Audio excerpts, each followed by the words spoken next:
he has a problem with chronic lying, if I may to say. It's basically a pathological lie because he says this today, but if you come tomorrow again change, then he manipulates people at so many levels. And if you look at how he does, or rather he speaks sometimes, he does not have... We lost you, bro. Can you hear me? Can you hear me?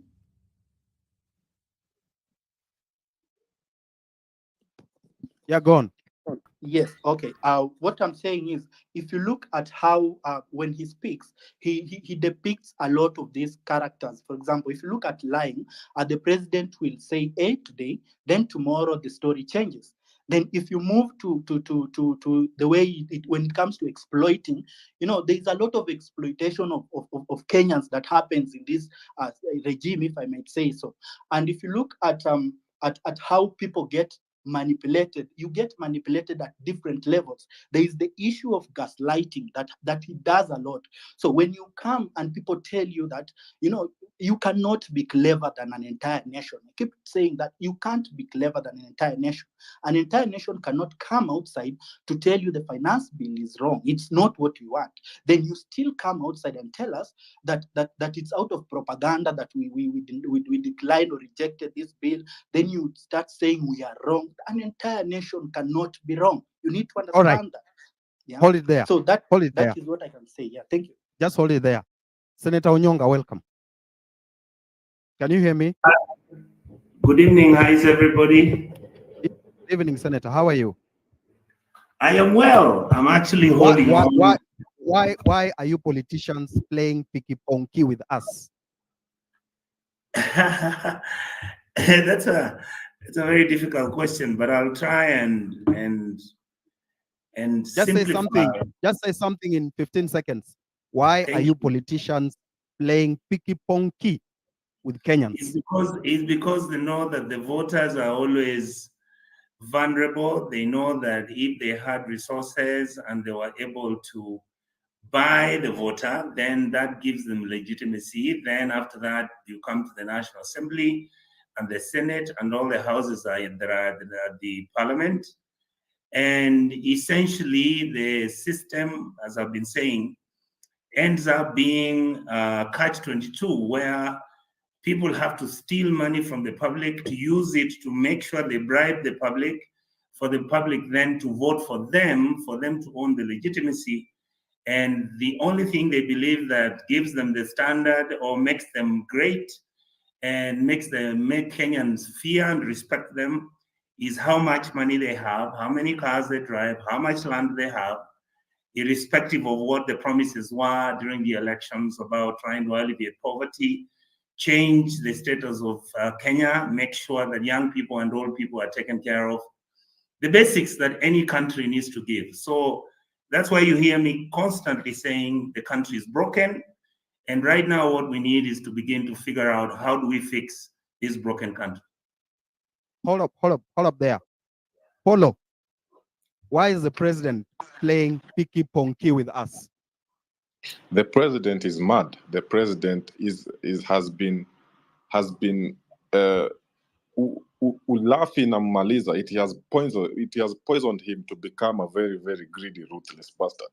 And now that Mr. Peter Salasya is here, I need him to answer a very important question I've been wanting to ask someone above there. Mr. Peter Salasya, are you aware of now that you're one of the representatives of the Kakamega County, are you aware of the gold mining that has been happening there, or that is about to happen there in an area called Ikolomani, regardless of whether you represent that area or not? Are you aware of what is happening in your county? Please answer that, Fadali. All right. I think he doesn't have, I've not seen him with the mic. Let him come in as Edgar brings him and the others. I've also seen Senator Okia here. So let's give them the mic as they come to answer those questions and be tough with the questions, Polo, about minerals. We are losing minerals in this country as politicians supervise and receive kickbacks from these people. That's what I want to emphasize. That's all right. Royal Sound. Ulienda kusomea kozi ngumu, sasa maisha imekuonesha moto. Ukienda kutafuta kazi wanakwambia hiyo kazi ya hiyo masomo sisi hatuna. Maisha inakutandika character development, na hapa unajua Kenya siyo ya nyanya yako. Unaamua kufanya ile kazi itakunja. Leo ni Munjengo, kesho uko na Nduthi, na hiyo ndiyo inaitwa pikipiki pongi. Kila kitu ni pikipiki pongi, paka mielon disco. Kila kitu mapongi, paka mielon disco. Paka mielon disco, paka mielon. Kila kitu ni pikipiki pongi, paka mielon disco. Maisha haitaki ujinga. Uliambiwa uolewe ukiwa msichana, lakini ukasema kwanza uvunje mifupa. Miaka nayo ndiyo hiyo inaonga dhate. Sasa maisha imekuonesha moto. Wambamba wameanza kunyemelea sister yako. Hakuna mtu anakutaka, umekuwa kanyanya. Maisha inakutandika character development, na hapa unajua Kenya siyo ya nyanya yako. Maringo inaisha, unaolewa mbimbi ya tatu, au mambimbi wengine wanakuona vita. Unatoloka na unasema bola uwai, na hiyo ndiyo inaitwa pikipiki pongi. Kila kitu ni pikipiki pongi, paka mielon disco. Kila kitu mapongi, paka mielon disco. Paka mielon disco, paka mielon. Kila kitu ni pikipiki pongi, paka mielon disco.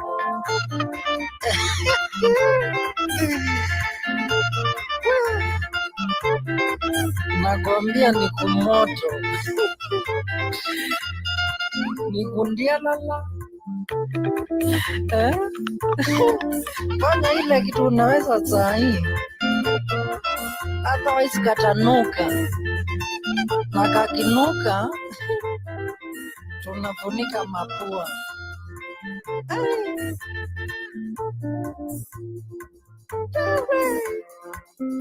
Wapikula katonzwani MC Njage ni kumoto. All right, Piki Piko Ponki. I don't know why politicians are playing Piki Piki Ponki with us. So, Polo Kimani, do we need leaders?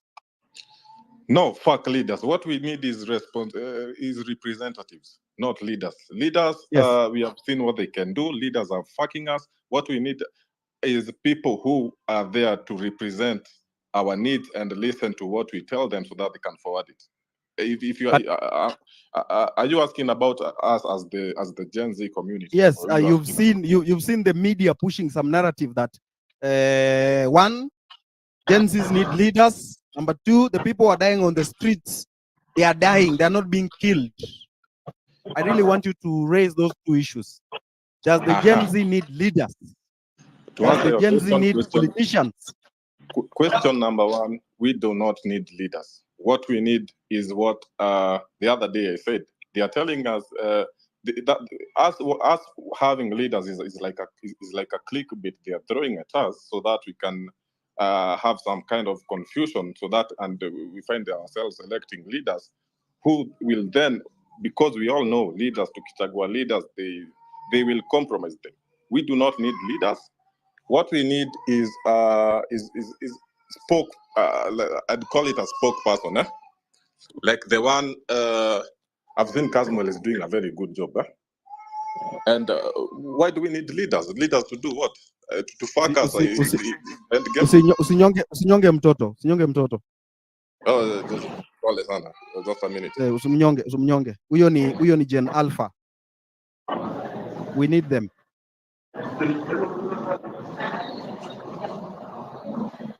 Are you there, Polo?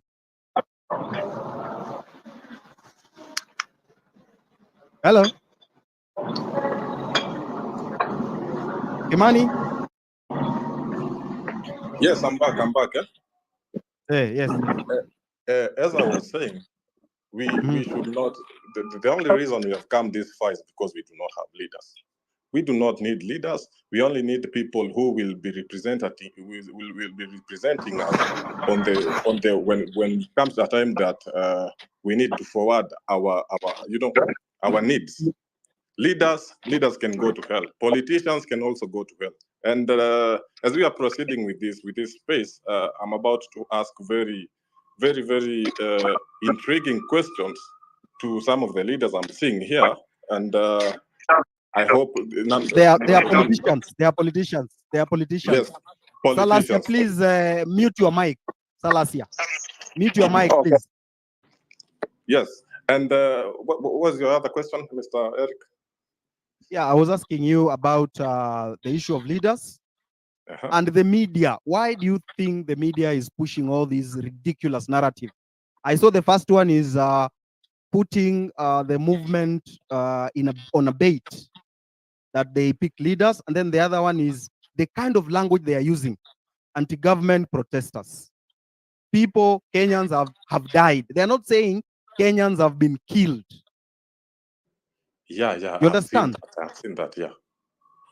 So do you think it is necessary that the entire people whom we think will be the spokespeople of the movement should avoid the media and begin using other platforms to push the agenda forward?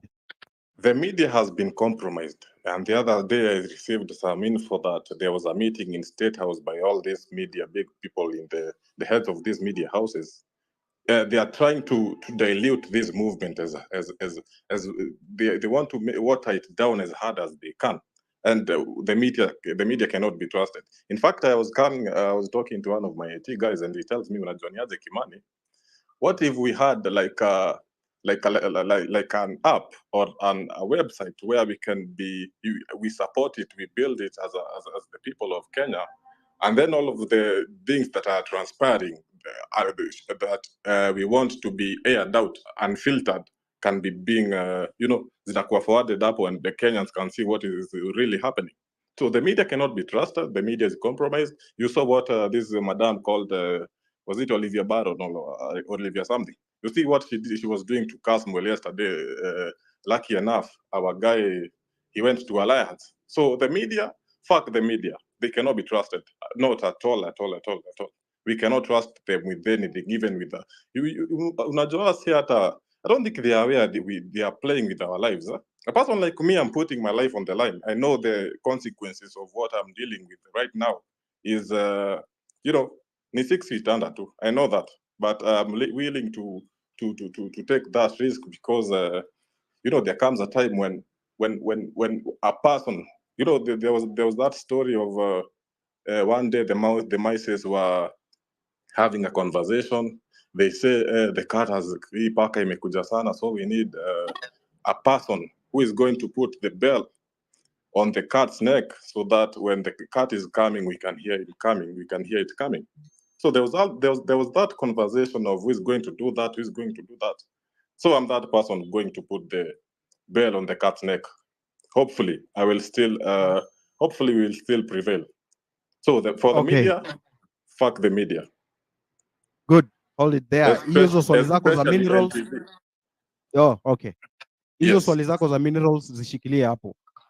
Nimeona hapo Lewis, nasikia nyinyi wa Laikipia mmecall off protests. Mnasema nyinyi hamtaki protest tena, Wakenya wanakufa kwa protest na biashara zimeharibika. So watu wa Laikipia wamesema wamejitoa. So hii Nane itakuwaje, Lewis? Yes, how are you? I've also seen the videos. They found me by surprise. Hakuna mtu wa Laikipia amesema tunaacha maandamano. The people who met today, personally I don't know any of the people on that video, but I've seen there are guys who know them. Some of them obviously, I would call them sellouts, although I don't know them in a personal capacity, but I don't know who's calling off maandamanos in Laikipia, because we haven't had that discussion as a team. Nobody has, it hasn't reached my desk at the very least. So Nane tuko sawa. We're still on. So wewe ulikuwa umeshikwa sometime na DCI wa Laikipia, sio? Ilikuwa na nyuki? Yes. Yes. Shida ilikuwa nini? Of course, hii mambo tu ya nini. You know, in our town in Nanyuki, when we had the first mandamanos, they were very peaceful. So the second time we had mandamanos in Nanyuki, because the first time I remember it was when the OCS did not give us permission, quote unquote, but of course we still proceeded with the mandamanos. The second time, we had goons. There was a point at the mandamanos when I was asking people to be peaceful, and guys almost roughed me up, and I looked at the crowd because Nanyuki is a very small town. We know everyone. And I was looking at the crowd and there was nobody I could see. I mean, I couldn't see anybody that I knew in that crowd. And these guys were ready to rough me up. And I went back to a WhatsApp group and I begged people to remain peaceful. And then that was it. But then, so what happened was an area member of parliament, no, not our MP, actually, and this is one of the most interesting things that happened on that day.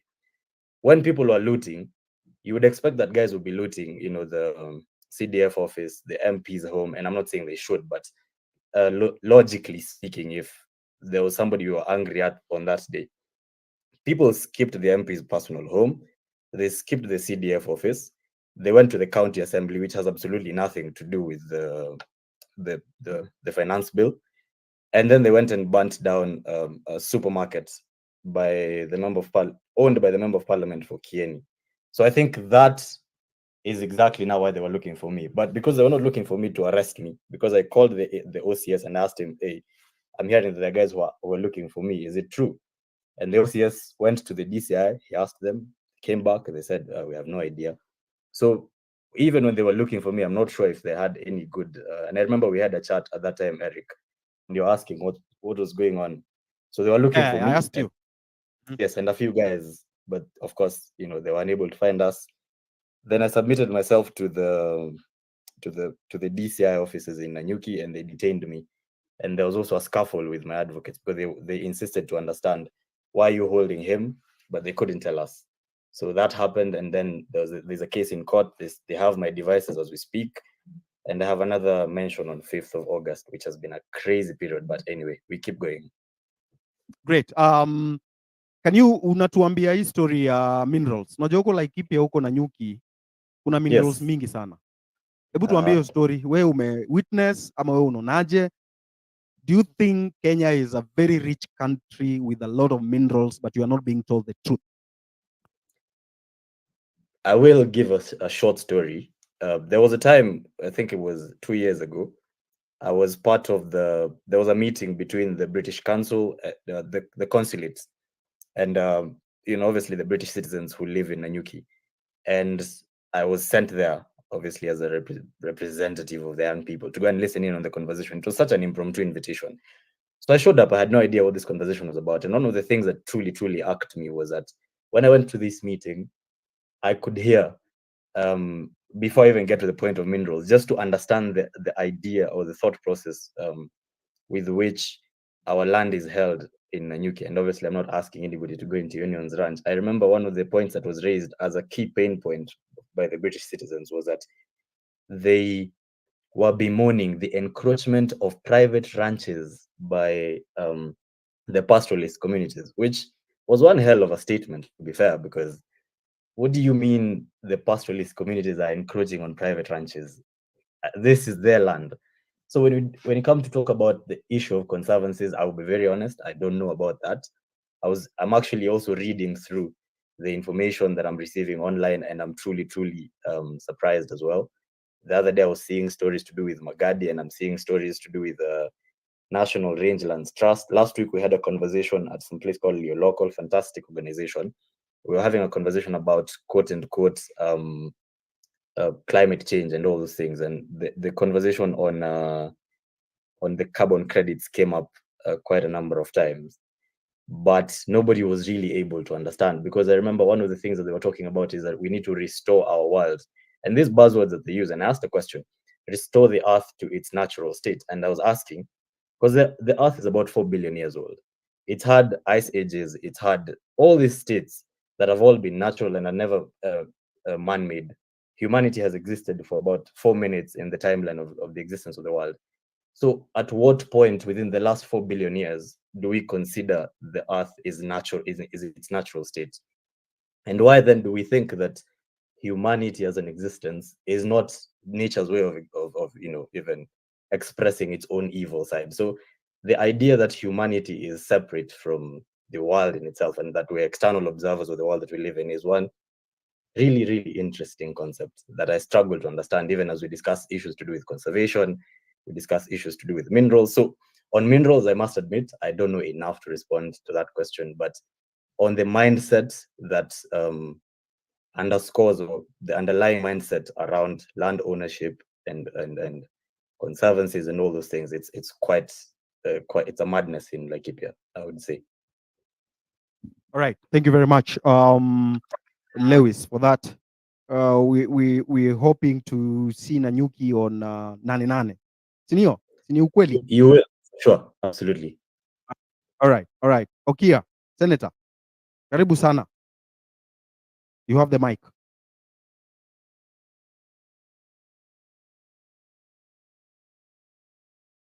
Amjambo. Hatujambo. Yes. Labda wewe. Si jambo, niko tu. Ehe. Tuko tu tunaombea nchi yetu. Okay. So I want to talk about the question of mining. I've personally visited the mines in Kakamega. We're also having these mines in Busia. And the other day you saw a large consignment of cyanide was spilled on the road somewhere where there's an accident and they learned that the contents that were being transported was large consignment of cyanide, which are basically used in mining. That quantity of cyanide should tell you the amount of mining that's going on. I've been to Kakamega, where they have even gone as far as digging up that rehabilitation school for physically challenged children. You go to Busia, they've dug up to some schools. I've dug up now. There's one secondary school, the gate has been dug up. You try to get the intervention of the state. You learn that these fellows are wired up to the top. So the state agencies down here looks like they are impotent. They cannot intervene. You try NEMA, there's nothing. They're using acid, sulfuric acid, sometimes to clean these things.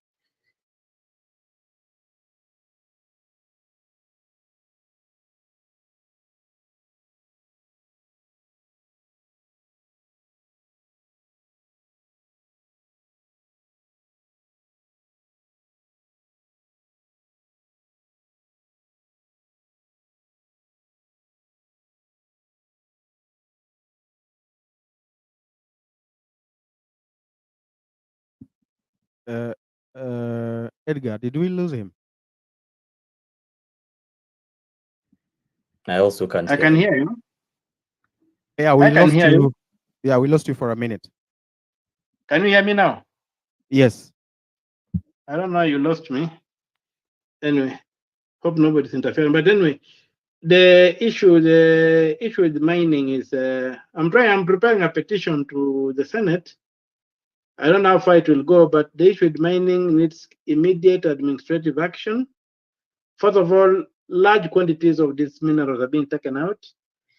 You find out, like in Busia, they don't have the capacity to smelt the main soil containing the main minerals, so they sell the soil in lorries. The lorry is about 35,000, which are taken out to Tanzania, and I'm told that's where the real gold is. So when you look at the whole thing, is that our minerals are being stolen with no formula. The same thing is happening in Pokot areas, in Northeastern, in Nyanza. So quick action is required, but this particular administration looks like it's not keen to intervene and put some regulatory measures in place because it's like it's benefiting them. When you find out even the social structures around the places in Busia, the area has become like a rural slum with so many people from outside the country running the shows. So everything is upside down, and it is sad for this country. When I went to the Kakamega one, they could not allow people in, but I was able to go in because I had to thump my chest a bit and tell them I'm a senator of the republic. You can't lock me out. So when I showed my identity, the fellows allowed me in. There's a big Rosterman mine, which the Mzungus used to mine and which the Chinese have now taken over. And you can just see that they're taking a lot of gold out. In the 50s, it's on record that Kakamega County loaned money to the British Crown, the county government of Kakamega, and it was from the gold. Taxes they were getting from the gold. So if that could happen in the 50s, what is it that is in the ground that these Chinese are picking up now that we don't know? When you look at the county government, they will know. Ask the administrator there, they tell you that they can't do anything because the orders seem to come from outside. You go to the national government structures, everybody's like, we can't do anything about it because these people are coming with the orders from Nairobi. So there's need for the people of this country to really rise up and say, enough is enough. And if we can't utilize what is in the ground profitably, let it stay there until we can do that. Because the challenge of leadership is just one. The challenge of leadership is to convert resources into wealth. It's the human resource, let it be able to be converted into wealth. If it's the natural resource, let it be able to be converted into wealth so that the people can thrive. The people can have material progress. There's no other point in leadership. So I think the people need to rise up on this issue and demand that the minerals be exploited in a manner that benefits the country. The environmental damage has to be checked. Yes. The threats to the disease and whatever has to be checked, and the value of the gold has to be known. Yes. Yeah, that's what I wanted to speak to. Okay, just hold on. Senator, you will tell us about our medical system. There is this shift that is being pushed on us, despite us telling them that it is not worth it. There is that issue you've raised of the cabinet. You said you want to come up with a shadow cabinet. You will tell us what went into your head for you to consider coming up with a shadow cabinet. And then you will, of course, talk to us about that issue of foreign mercenaries coming to hijack our healthcare system for their own benefit. I hope I'm clear. And yes. I wanted to. This is Senator Onyonka. I wanted to say something. I don't know that it's possible. Yeah, go on. I first of all want to really thank Senator Umtata. He was the lone voice of reason and intellect that many of us kinda dismissed, and as he kept on raising these issues. If you look at the story about our minerals, if you look at Kenya as a country, you will be shocked. What happened to me about 3 weeks ago is that a person, and by the way, many people keep asking, where do you get this information, even the story about the airport and all that? There are some wonderful people, just like Mr. Amenya, the guy who first raised the red flag. The truth is, somebody sent me a message and it was an executive order. And it was an executive summary. That executive summary is presumably, and I say this with a lot of courtesy because when I got that report, I was shocked that we have rare minerals at the coastal area. These rare minerals that the Americans are interested in them, and the amount of money they're willing to pay as I speak to you today from that executive summary is about 100 billion US dollars. That money should be able to pay all our debts. That money should be able to organize our country if we wanted to. The problem you have is that there are vested interests. There are people who have run our mineral sector like it was the njugus which they eat every morning. And I want to thank Omtata, and there are a few people who've been giving us the information and intel. And I want to mention to this team here, I have listened to what you've been doing for the last most probably 2 months. I really, really congratulate all of you. I want to tell you this, it's not easy when some of us get on TV and we say what we say. I wish many of you knew what we go through. Some of the journalists have been really, really wonderful. I can tell you this. That's why I don't want us to condemn all journalists. Some of them are the ones who give us some of the intel. Some of them are the ones who tell us where things are going wrong. My honest observation is that this team, stay together, be strong, don't be challenged. This country is yours. Kenya has a capacity, yes, of becoming like Singapore. But the nonsense that goes on about stealing of public funds, the issue of where everybody who is in power and in authority thinks every person in Kenya is an idiot, that has to end. People want service, people want dignity, people want fairness. That's why I support you guys.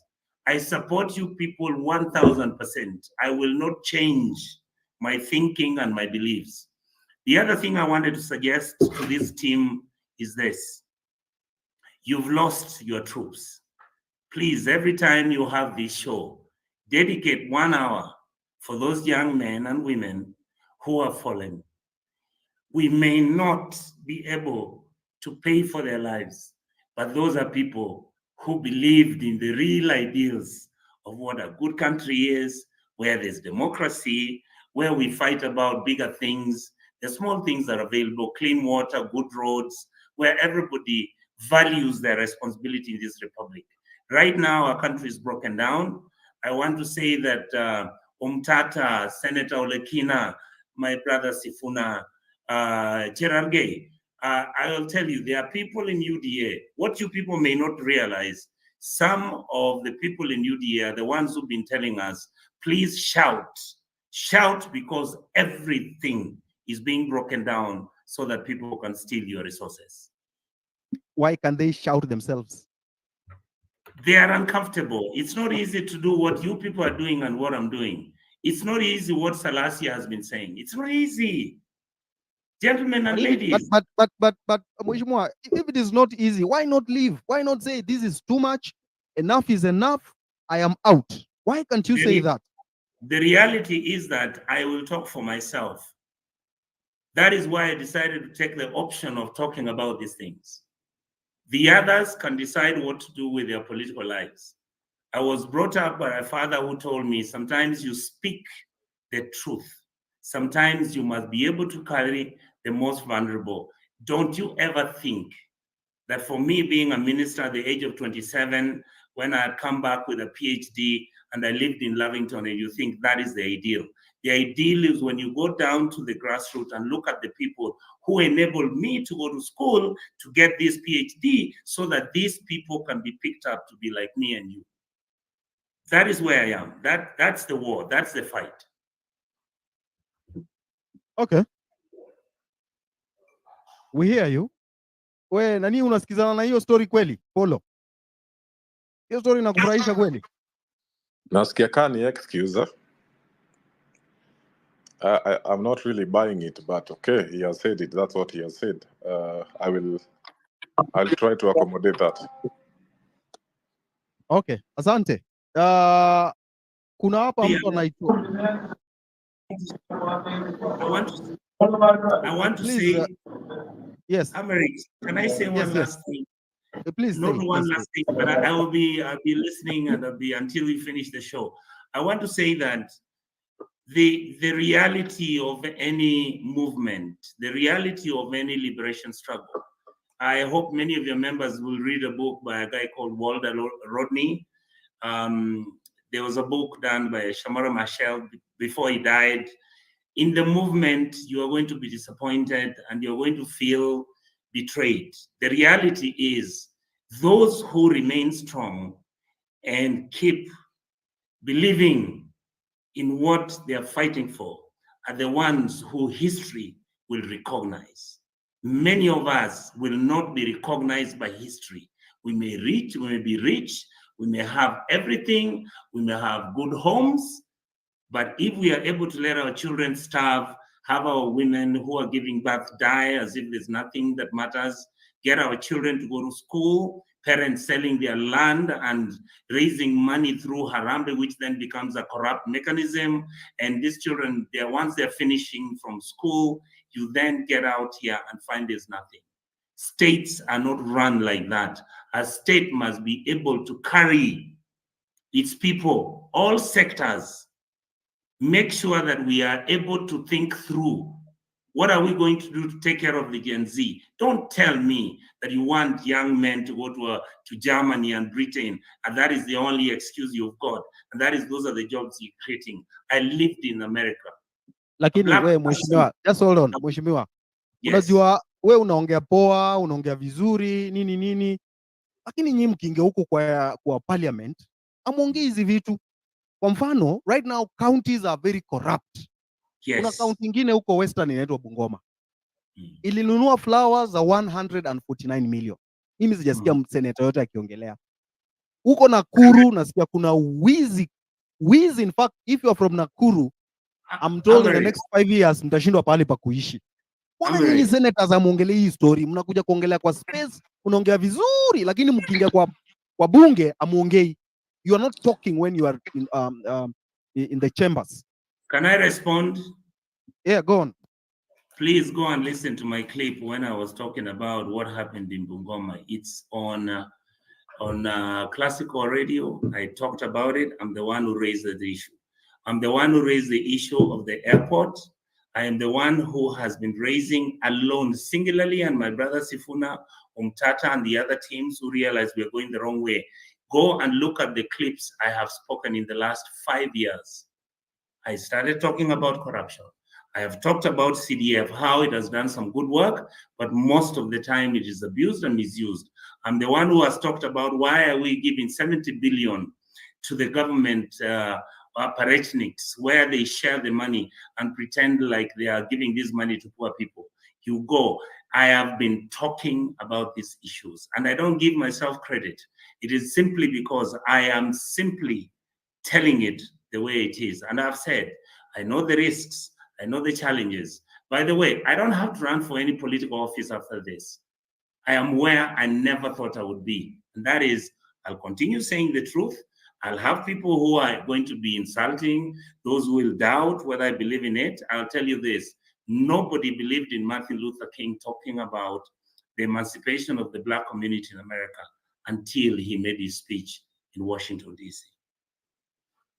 So in your capacity, what are you doing to advance the demands of the Gen Z protest? Wewe in your capacity unafanya nini?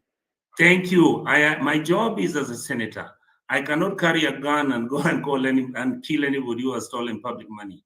I am willing to engage with Sifuna, engage with my brother Umtata, engage with all the people who are Selassie, so that we can use the law that we have to start changing. We can go to the Senate and bring in a petition where we're demanding that the government provides free education from primary school to secondary school up to university. Don't ask me why I didn't do it before. Most probably I didn't think about it. I am now thinking about it. We are going to get the ESCC. We are going to challenge the president if he's willing to listen, or anybody who works with him. We must clean out the way we are fighting corruption without being vindictive, without attacking our political enemies. If somebody has broken the law, let him face the law and go through the process. We are going to demand that county governments are given their money and they're given their resources, but they must stop the stealing that is going on because they're disenfranchising our poor people. Kids are running away from the county governments, and yet the amounts of money that we're giving the county governments are mind-boggling, and the corruption engaged is crazy. So some of us are trying our best. I really hope that you guys will be encouraging us and not criticizing how we've messed it before. The truth is, some of us never saw it before. the issue of ID cards. Right now, ID cards, I'm told they're supposed to expire. Of course, that could be beyond your jurisdiction as a senator. Then there's a petition you raised. You asked some questions from the Senate. You had written a petition about the JKI East. Wamekuambia nini na inatusaidia aje? Because Thank unajua you. kitu ya airport ni kitu serious. Hatutaki tuamke Thank you. kesho tuambiwe airport imeshachukuliwa. Thank Na you. nyinyi mko hapo. Thank you. I wanted to say that, first of all, I thank whoever that gave me that information. And it was a young man, Amenya. I think you know him. He lives in France. I mention his name because it's already in public. He sent me the message. It was one of the most difficult things I had to do because I looked, I checked, I saw who handles this, and some of those people are my friends. I decided to raise it because I knew that the implication of us allowing all our airports to be controlled by foreigners, first of all, it will be against the law. Number two, the committee where I sat, where I had a friend who then told me what they had discussed is that we will not, under IPPGs, allow our airports or even the port of Mombasa to be given out. So when I saw this information and I looked at the evidence provided, I said, I can take the risk and I can fall with it if it is not true. Fortunately, everything I said is true. Fortunately, I'm waiting for the Committee of Kenya Airports Authority to come to the Senate within the next 1 week. I want them to come and give us the agreements they have signed with whoever that they have signed with. And I can tell you, even if you ask Honorable Mtata, we will fight like hell to make sure that the airports are not sold, the port of Mombasa is not sold. And the issue you're talking about minerals, let me say something here so that Kenyans are aware. All your oil in Turkana County, your big leadership and the big boys in the system went and bought blocks where the oil is. That's why you can't export the oil. Unless that system is dismantled, there's nothing we can do. So this is the time for us to start dismantling such nonsense where 10, 15 individuals go and allocate themselves 500,000 acres of land where the oil is, and they're trying to make money out of it. I thank the people of Turkana, especially even when some of the politicians are not very good.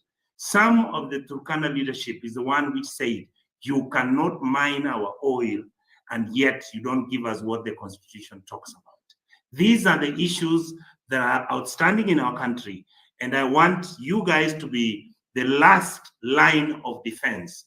Don't give up, because this country has everything to be shared equitably, fairly, and everybody will be happy. And we leave that for our children, your children, and other grandchildren.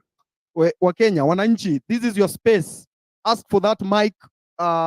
We really need to put these politicians on the edge.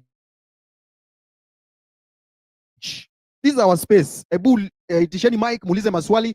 We want answers to whatever is happening to this country because it's very serious. Lewis, do you think we should recall these politicians? Yes, Polo. I want to ask Salasia nataka tu kumuuliza swali moja. Salasia, unajua hivi vitu inafanyika Kakamega ama ujui ama mnajifanya tu amzioni because you are going to say it's the big boys who are playing this game so you can't do anything. Are you aware or you are not aware? Please answer that as we continue. Pastor, I want to thank the convener of the platform today. Number one, I've heard what Senator Tata has just said, and one thing I've just noted is that the issue to do with the mineral is a matter that needs to be addressed with a lot of seriousness. And the reason being is that we do not have serious legal framework that guides anything to do touching on the natural resources of this country. I remember last time when I went to Nigeria, and Nigerian people were crying that the 1 liter of fuel, it was going at 25. But when the Tinubu or whoever came in, the president, he went to 50 shillings per liter. And there was outcry in the entire when I was in Nigeria last year. And that one tells you that because they have the natural resources and it is benefiting the entire country. And looking at this and taking it as an example, you see that we have a lot of natural resources. As a good example is we have the gold mine that we are having here in Kakamega County. You realize that from since independence, there has been no clear, and that's why you find that most of the people have been dying there because there's no technology inside there. Look like today, if you are producing, you're lucky you've gotten the gold. You have to go, your soil or whatever has to be taken to Siaya to be so that it can be I don't know the word to call, to be refined or so that it can be able to know if there is gold or no. So you find like you take your gold, it goes to the other side. You don't know how, whether it is a soil or it was pure, whatever. There's no marketing structure, so there's no regulation on prices and all that. And I think that yes, yes. Sana, I just asked you, are you aware that the people of Ikolomani are being asked to move from their ancestral lands because the Chinese who have gotten those tenders of mining this gold want to mine this gold, regardless of whether the people will accept or not? Are you aware of that? Yes, I'm aware, but that's why I'm saying it's a very also good example. Like we must have the legal frameworks that should be guiding, because those who are the genuine people who have been staying there for some time. But also, there's an issue that Senator Onyonka has just said, that you find when people realizes that there is mineral, they go and buy the land and starts to frustrate the whole process. The same thing is also happening with the clinker in Kajiado, that you find like the entire block of clinker that is the main component of producing cement is only benefiting. It has been monopolized to benefit only DEFCI, and that is why you realize that despite the fact that you have the natural resources of clinker, which could have dropped the price of cement from 900 even to, because before even the clinker it was about 700, but now after they starting the production, the clinker, it has come down, it has even gone upper to 900. But these natural resources should be able to benefit the entire nation by bringing down the prices of cement. Peter, umeulizwa tu swali simple. Umeulizwa, Yes. are you Yes. aware watu wa Kakamega County wanafukuzwa kwa mashamba yao because of minerals? And then wewe unafanya nini ku ensure that hizi hao watu wafukuzwi na hii mineral inafaidi hao watu ambao ni watu wako? Yeah, that is what also, sorry, can I interject further so that you can answer the questions together? You've also mentioned, Salasia, that we don't have a legal framework. Are you not a lawmaker? Where do you want the legal framework to come from? Yeah, that is why I've said that the way Salasia, we do not want it to look like you are reporting to us. We are okay, in as much as we are your bosses, we want you to articulate issues and answer the questions as they have been tabled. Yes. First, I say that as a lawmaker, we have failed to raise these issues. And I think this is a wake-up moment, a wake-up minute, whereby every time now I've noted, even from now, the moment I go back to the parliament, I'm also going to seek the legal counsel so that they can help draft the laws to help whether the locals and even those who are involved, so that as much as the locals, they want maybe to be encouraged to move out, how are they going to be benefited? And I've just talked with the county government of Kakamega to tell me what is happening at the moment in regarding the Ikolomani people. And what they have told me, they have not told me about the evacuation of the people. They have only told me about the contractor who was launched in months of the April, that he has started the groundbreaking. But also they are doing the capacity building. in terms of encouraging people to Mr. accept Peter, the modern Mr. technology. Peter, Yes, let me just give you a yes, clue of what is happening. Unajua nyinyi mnaona kani mchezo na yes. sisi tumepanga, in fact next time round tunataka nyinyi MP wote mrudi nyumbani, hakuna kitu mnafanya. Now, let me just give you a clue of what is happening. The people of Ikolomani, this contractor has come here, he has said he has a budget of about 500 million of evacuating almost half of this constituency of Ikolomani. 500 million to evacuate half of the constituency. But the gold mines, in the estimated worth of this gold in Kolomani is about 300 billion. Halwale alianda quote in one of the he was giving, and he said it's worth 170 billion. It's not worth 170 billion. It's worth more than 300 billion. So I want you to understand that this contractor game wanacheza ni chafu sana. He wants to remain with about 300 billion ukitoa 500 million. That's like 299.5 billion. Hiyo ndo wanakula. And you know some of this, all of this tax is all of this money revenue they are making is untaxed. And you as a lawmaker, you are responsible for all this shit that is happening, regardless of whether Rachel Ruto, the wife to the president of Kenya, also went there and said she's adopting 200 acres. Who the fuck adopts a forest in the name of forest reclamation? Regardless of whether she went there and adopted it, but we also know it's because of the gold that is there in that place called the Rosterman. You are you as a lawmaker and your other MPs are the ones who are supposed to be. But I don't hear you talking about these issues. Why? What is happening? What is wrong with you? Kwanza Peter, kabla uongee. Yes. Ile tourist attraction yenye nakuanga pale Mukumu, the one that is called Honga Murui, the Crying Stone. Are you aware that that thing has been already taken away by some developer? Jamaa alikuja amedanganya Kakamega County that place he's going to invest. Take over that place. Na tuna suspect that place is rich in something. Is rich in some mineral. Tuje mbona nyinyi mtusaidii bana. Nyinyi tunawapigia kura mwende mtusaidie, mnafika huko mnatusahau. That place is going. Hiyo place inachukuliwa. Na nyinyi mnaangalia tu.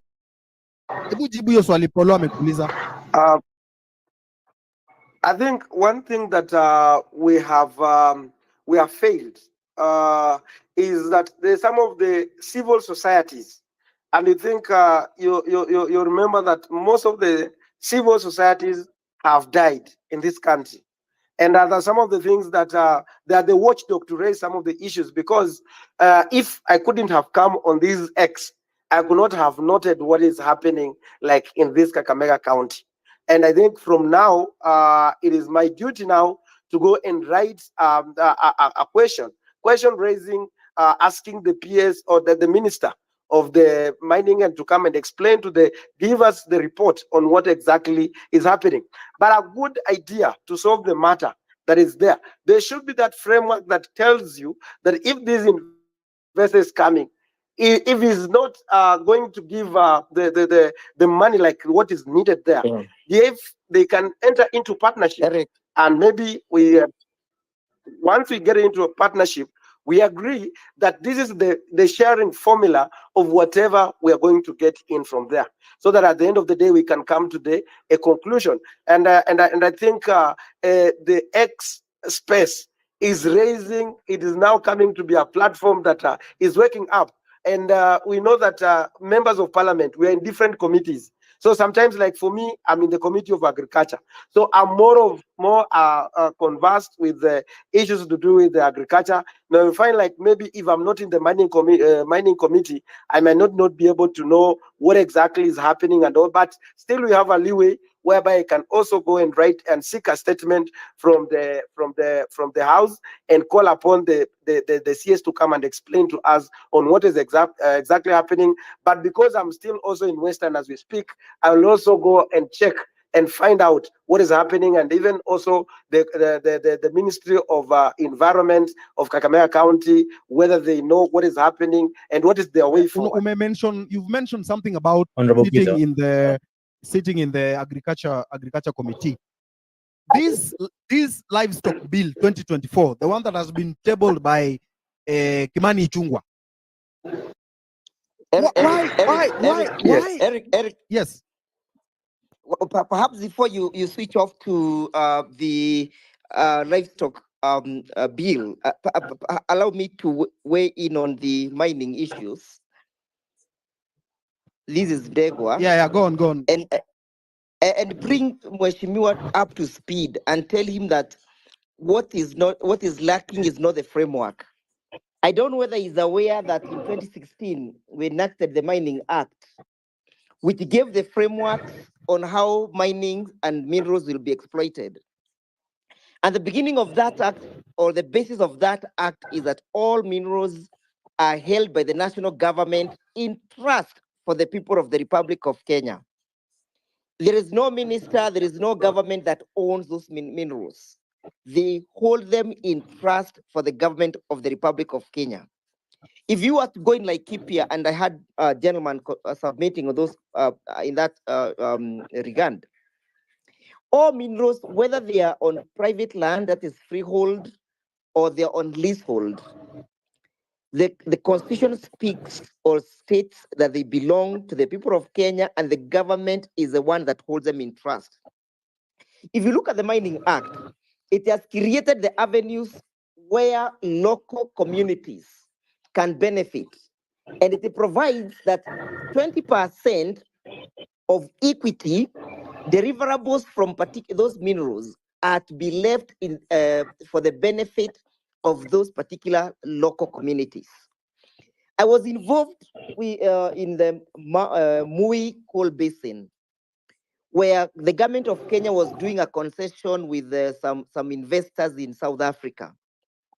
And why the whole process failed is because of the question of sustainable development, which the Westerners keeps on bringing and lifting up.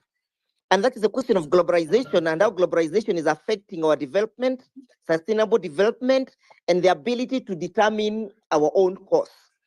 Why Mui Coal Basin was not able to be exploited? Why Amu Power currently in Lamu is not able to generate power? It's because they were to use coal. When you go to the international arena and you connect this with the question of environmental degrading and the question of global warming, they say that coal contributes to global warming and the degeneration and the wastage of environment. But you ask yourself, had it not been for that coal, the steam engine would never have ran. They would never have discovered the steam engine. So when the Westerners, when Mzungu want to develop, he uses coal. But when we Africans want to develop, we are told that coal is a dirty energy. Fast forward about the question of the benefit sharing agreement. Part of the reason why exploitation of Mui Coal Basin failed was because government was not able to agree with the investors on the benefit sharing agreement, which largely was involved in its negotiations.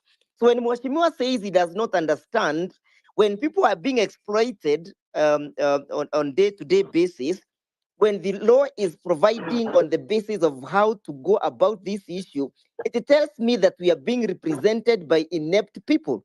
It tells me that you're being represented in parliament by people who are incompetent. It doesn't matter whether Mheshimiwa comes from that region, whether he's a member elected from that constituency, he has an overall role of oversight.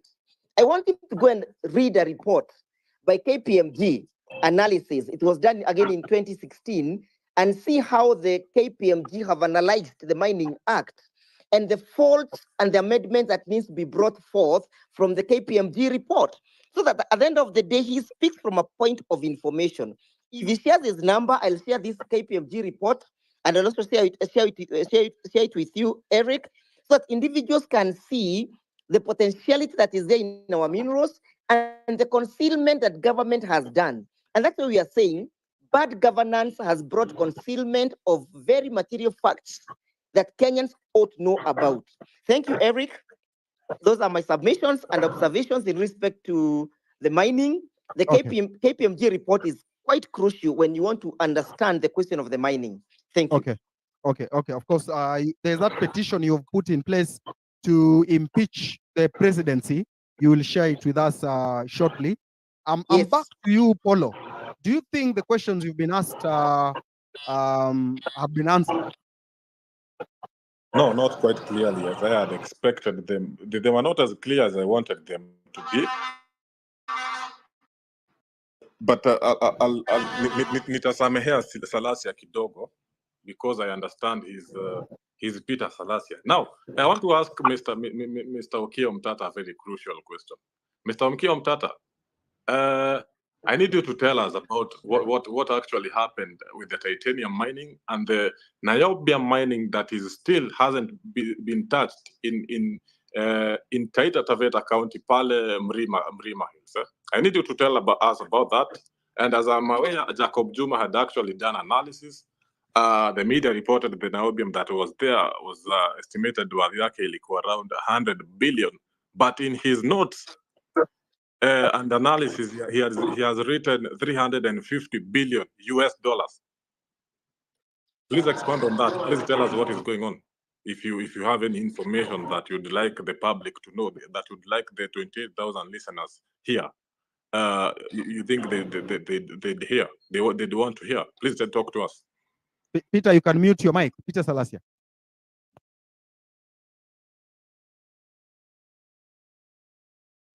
Okiya Omtata, please talk to us.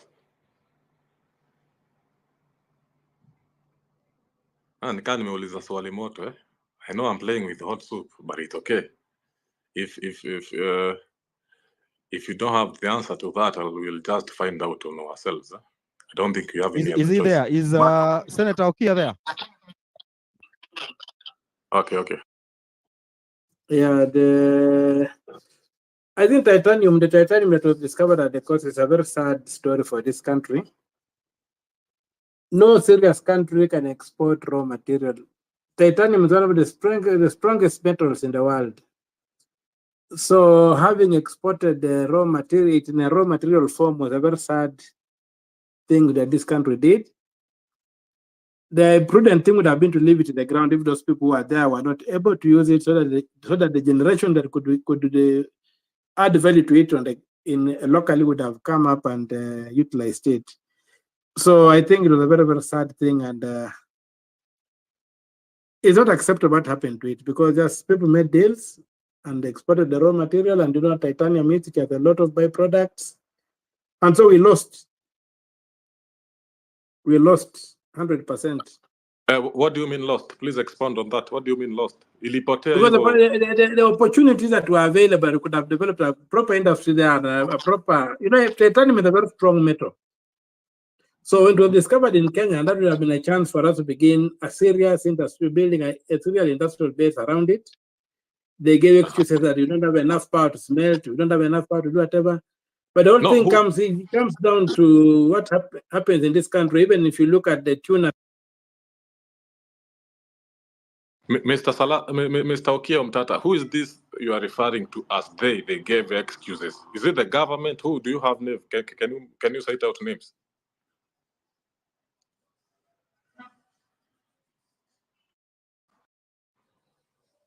Mr. Okiya Omtata ni kama anatumia Airtel leo.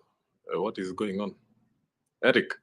The people who have we have got people in government, people in charge of government at that time. These are the people I'm referring to, who are in charge of the country, who are making decisions on behalf of the country. These are the people who should have made sound decisions to ensure that we benefited from that discovery. But it's not just that. There are a lot of things in this country that have gone for a song that they should not have happened. Even right now, as we speak, when you look at our free economic zone in the Indian Ocean, the tuna, if you look at the map of tuna in the Indian Ocean is virtually barren except for the East African coast, and especially the Kenyan coast, because of the big rivers that flow into the Indian Ocean through the Tana and what have you. The tuna, the epicenter of the tuna is in the Kenyan waters. But do we have an industry around that? No. We are just licensing people to come and fish and take all that fish around and say it's worth billions and billions, trillions of shillings, much more than what we are producing on the land, but we're not benefiting. So there's a lot that is wrong in this country, and we must come up with a resource map of this country and find out what these resources are doing for us. As I said at the beginning, the challenge of leadership is to convert resources into wealth. We cannot continue being poor, yet we are sitting on a very big resource base. When we went to school in my time, we were being taught that there were no resources, there were no minerals in this country. Yet it was a lie. We were being fed a lie so that we could not know what we were sitting on. It's now that we are beginning to see that there's a lot of minerals. You are talking of Jacob Juma and the mining at the coast. What I wanted to tell you is that Kotek, Jacob Juma found the information about Kotek in my office. When he was coming to do some work in my office, he used to come and do work in my office. So when he came to my office one time and he got somebody given a small write-up on those minerals, because something was happening at the ministry. That's how he got involved in the whole industry and whatever. So there's a lot in this country that is not known. And time to complain is not now. We must now stop and begin organizing ourselves to make sure that we do a resource map of this country. Our free economic zone in the Indian Ocean is about 3 times the landmass of Kenya. We don't know what is in there. And if we know, a few people know and are hiding it. So we need to make a deliberate decision that we get a government that will come up and say, let us map the resources in this country. Let us know what is where, and then see what is the best way to utilize this resource. What we can't utilize effectively, we leave in the ground for that generation that can utilize it to come and utilize it. But right now, we are being led and being fed a lie. When I went to school, I knew that Kenya did not have minerals. It was taught in school.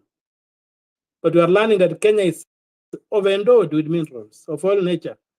The other day you saw, I think somewhere in Nyeri or wherever, I read a story that Rwandese had been buying. All right. Some metals there, which later turned out to be very expensive metals. Hello? Can I interject? Hello? Polo, are you there? I'm being heard. Polo, are you there? Yeah, I'm here. Are you there, Polo? Yeah, Oh, I'm okay, here. okay, so okay, let's hold on a bit. Just hold on. That person, Polo, that person who Okia is saying they. Can you get that person? Can you get that person? Inatakana tumsalimie vilivyo, because that is the way to deal with these people. Tuwasalimie.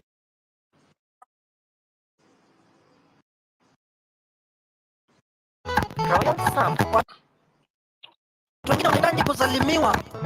Salamu kidogo tu, tupatie namba yake. Tumsalimie. Tunenge namba. Hello, did you hear me?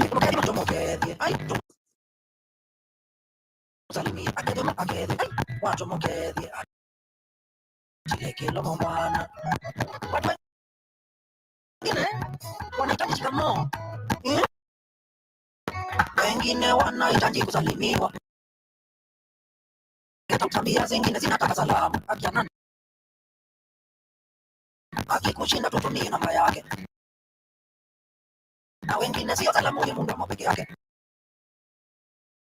Wengine wanataka makofi, shangwe na vigelegele.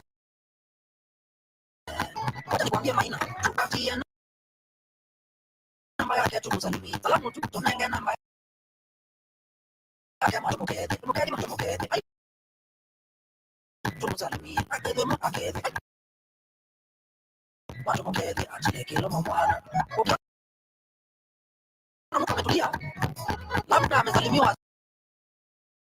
asubuhi. Kuna kengine kalini sinya sana. Pakiao nilikapeleka ndeti ya jioni. Akakuja na mandevu wengine 5. Wakakuja kama watu wana mangeto. Alafu There's a problem with from my side. I don't know what's going on. Is there a problem? There's a loss of coordination. Edgar, is there a problem? Yes, I can't hear anyone. I can't see anything. The space is dropping on and off. I don't know what's going on. Your connection is very unstable, Eric. I'm also experiencing a lot of that dropping on my end. I don't know what's going on. Yeah. All right, let's go on. Those are just the facts. I'm sorry for that. Today I have also another speaker from Zimbabwe. His name is Tendo. And Tendo, how are you? Welcome. We are talking about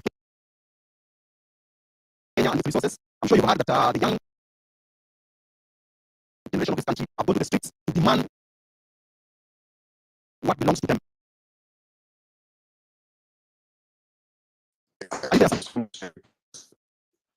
I don't know what's going on. Yeah, I've been listening to what has been said. And I thought the most ironic thing that was said was by the gentleman who spoke previously about how you guys were taught that there are no minerals in Kenya. And ironically, that is the very same thing that we were taught everywhere else in Africa. And I was annoyed when and discovered that we had about Kenya so many different ways. So yes, I'll please radio.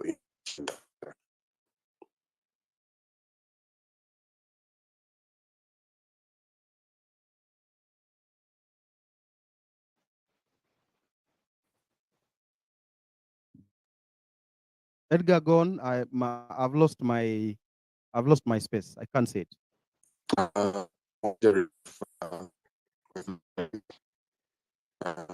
Anybody beside that?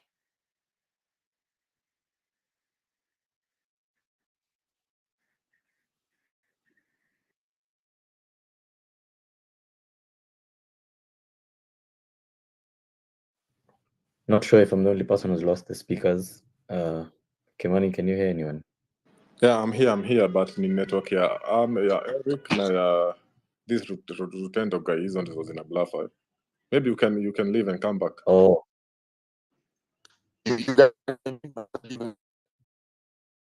Rutendo's yeah, Rutendo, we can barely hear you. Yeah.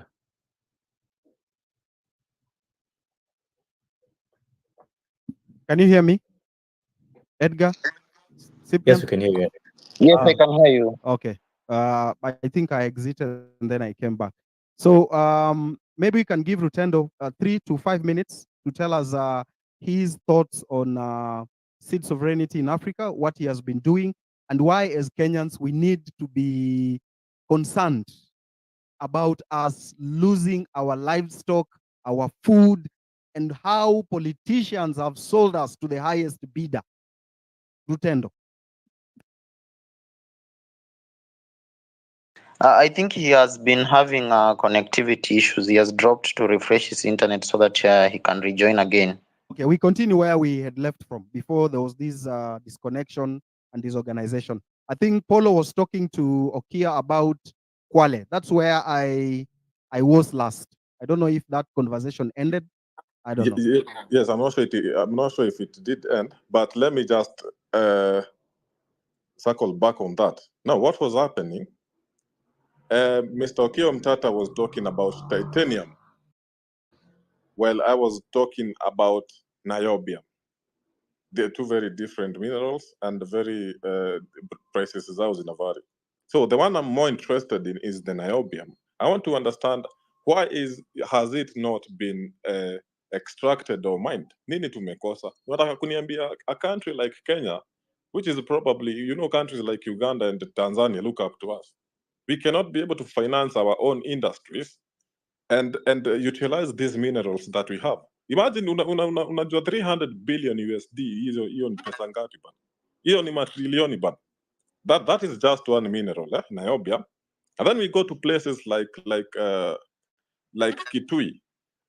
Kitui, as I understand right now, it has gold. And what the white man has been doing now. America, in its industrialization period, America has used coal for about 250 years. But now they come here in Kenya and tell us, mnajua ni aje, nyinyi hamfai kutumia coal yenu juu mnaharibu climate. Juu sisi tulitumia yetu last time na tukajijenga na tukaharibu climate to this extent. So nyinyi msitumie hii call yenu juu mtaharibu climate, so wacha tu ikae hapo. Don't use that call. I want us to understand what the hell happened ikafanya tukamake the white man akakuwa like a prefect to us, to this country of ours. I want to understand why a country like Kenya, we don't have our own system where we can be, you know, after minerals like gold have been extracted, akwezi kuwa na like an open market system where the miner will get his share, the government will get its share, the county government gets its share, the national government its share, and you know, mwenye ule wa kuexport apate share yake. I want to understand why the white man keeps telling us. The other time I said all mining licenses should be revoked, but I know sponsored comments when I see them, and hizo ndo mnapatanga nimezificha huko kwa hidden replies, because they are kuna vile wanacheza na psychology. They want to devalue the weight of your statement, so they come here and say you know, mining industry si mchezo. It's not child's play like you think. It requires a lot of capital. It requires a lot of and some other bullshit they mentioned. But I want to understand, nini ngumu hapo? Kwani hawa students wako country, wako universities zetu wenye wanafanya industrial chemistry, mnataka wafanye nini? Mnataka wende wakuwe mboch kwa hizi kwa hizi ma country route wanasema tuende through a website, which by the way doesn't work. It's shit. You press the sign up and you keep going in circles. It doesn't work at all.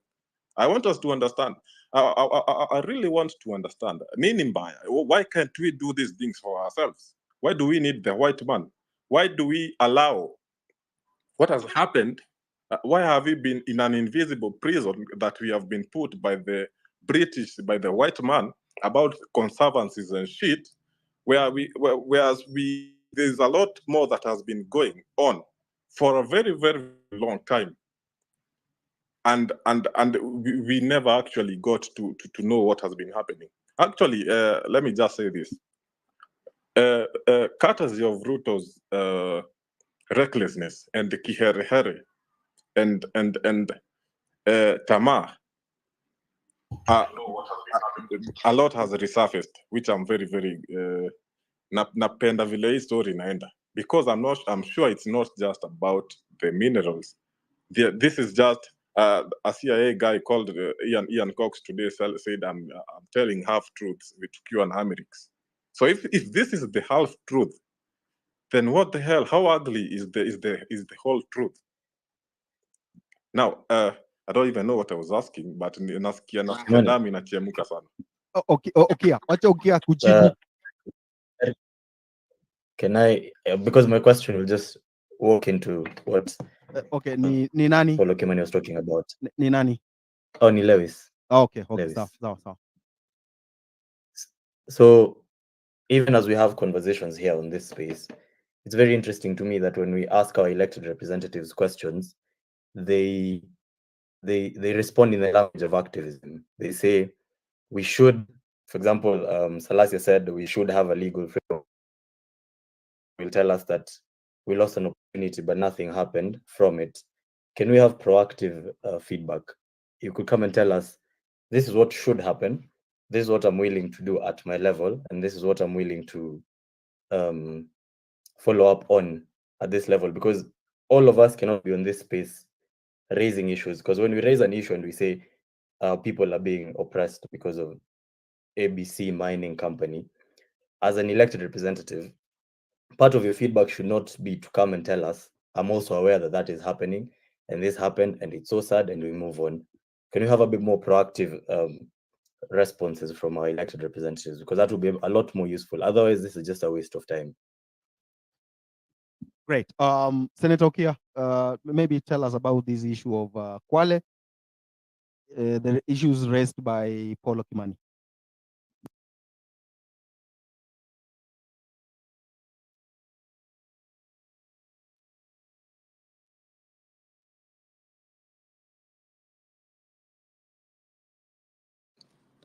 Now huyo ni kama network yake imepotea, but let me mention, wacha ni mention kitu ya kuongeza ya kuchemsha watu damu zaidi. You know, by the information I'm receiving right now from anonymous DMs, which by the way, I delete after reading them, so hata mkikuja kunishika hamtapata shit. I understand that Migori County alone, inapata in its gold mining activity, per day they get about 30 kilograms of gold, pure gold. So kufanya tu hesabu kidogo, 1 gram of gold, pure gold, is about 9,000 shillings, 8,000 shillings. So ukipiga hiyo hesabu, 1 kg is about 8 million. So like 8 million times 23 kgs, that's like 240 million per day. Hii ndio yote inaenda wapi? And Ruto is busy there telling us we need to live within our own means. And now that I've mentioned Ruto, do you know in a country, in a place called Lolgorian, pale kuna gold mob sana, in Narok. But this guy actually, he has, naambiwa pale kuna chungwa na RD, Rapid Deployment Unit, RDU. This is a very serious code that is supposed to be dealing with criminals. Wamazia ameweka masoja pale wanachunga shamba. Nini iko pale? If not gold, what is wrong with this guy? That's why even when we were starting this space, I said, tamaa huyu jamaa konayo mimi hata, it's like drinking salty water, ocean water. Unajua, the more you drink, the more you become dusty. This guy is drinking dusty water or is drinking salty water from the ocean. Huyu jamaa tamaa iko nayo hata sijui, hata Mungu anajua anakaanga hivi chini, anasema na hii mtu niliundia wapi? Kuna glitch mahali ilifanyika. I don't know what's wrong with this guy.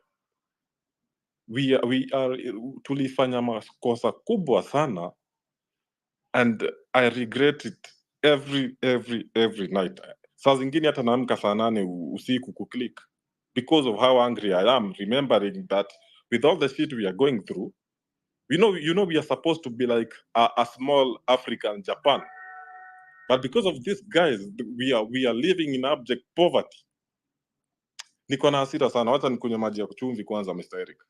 Aya, sawa. Rutendo, karibu sana. Welcome.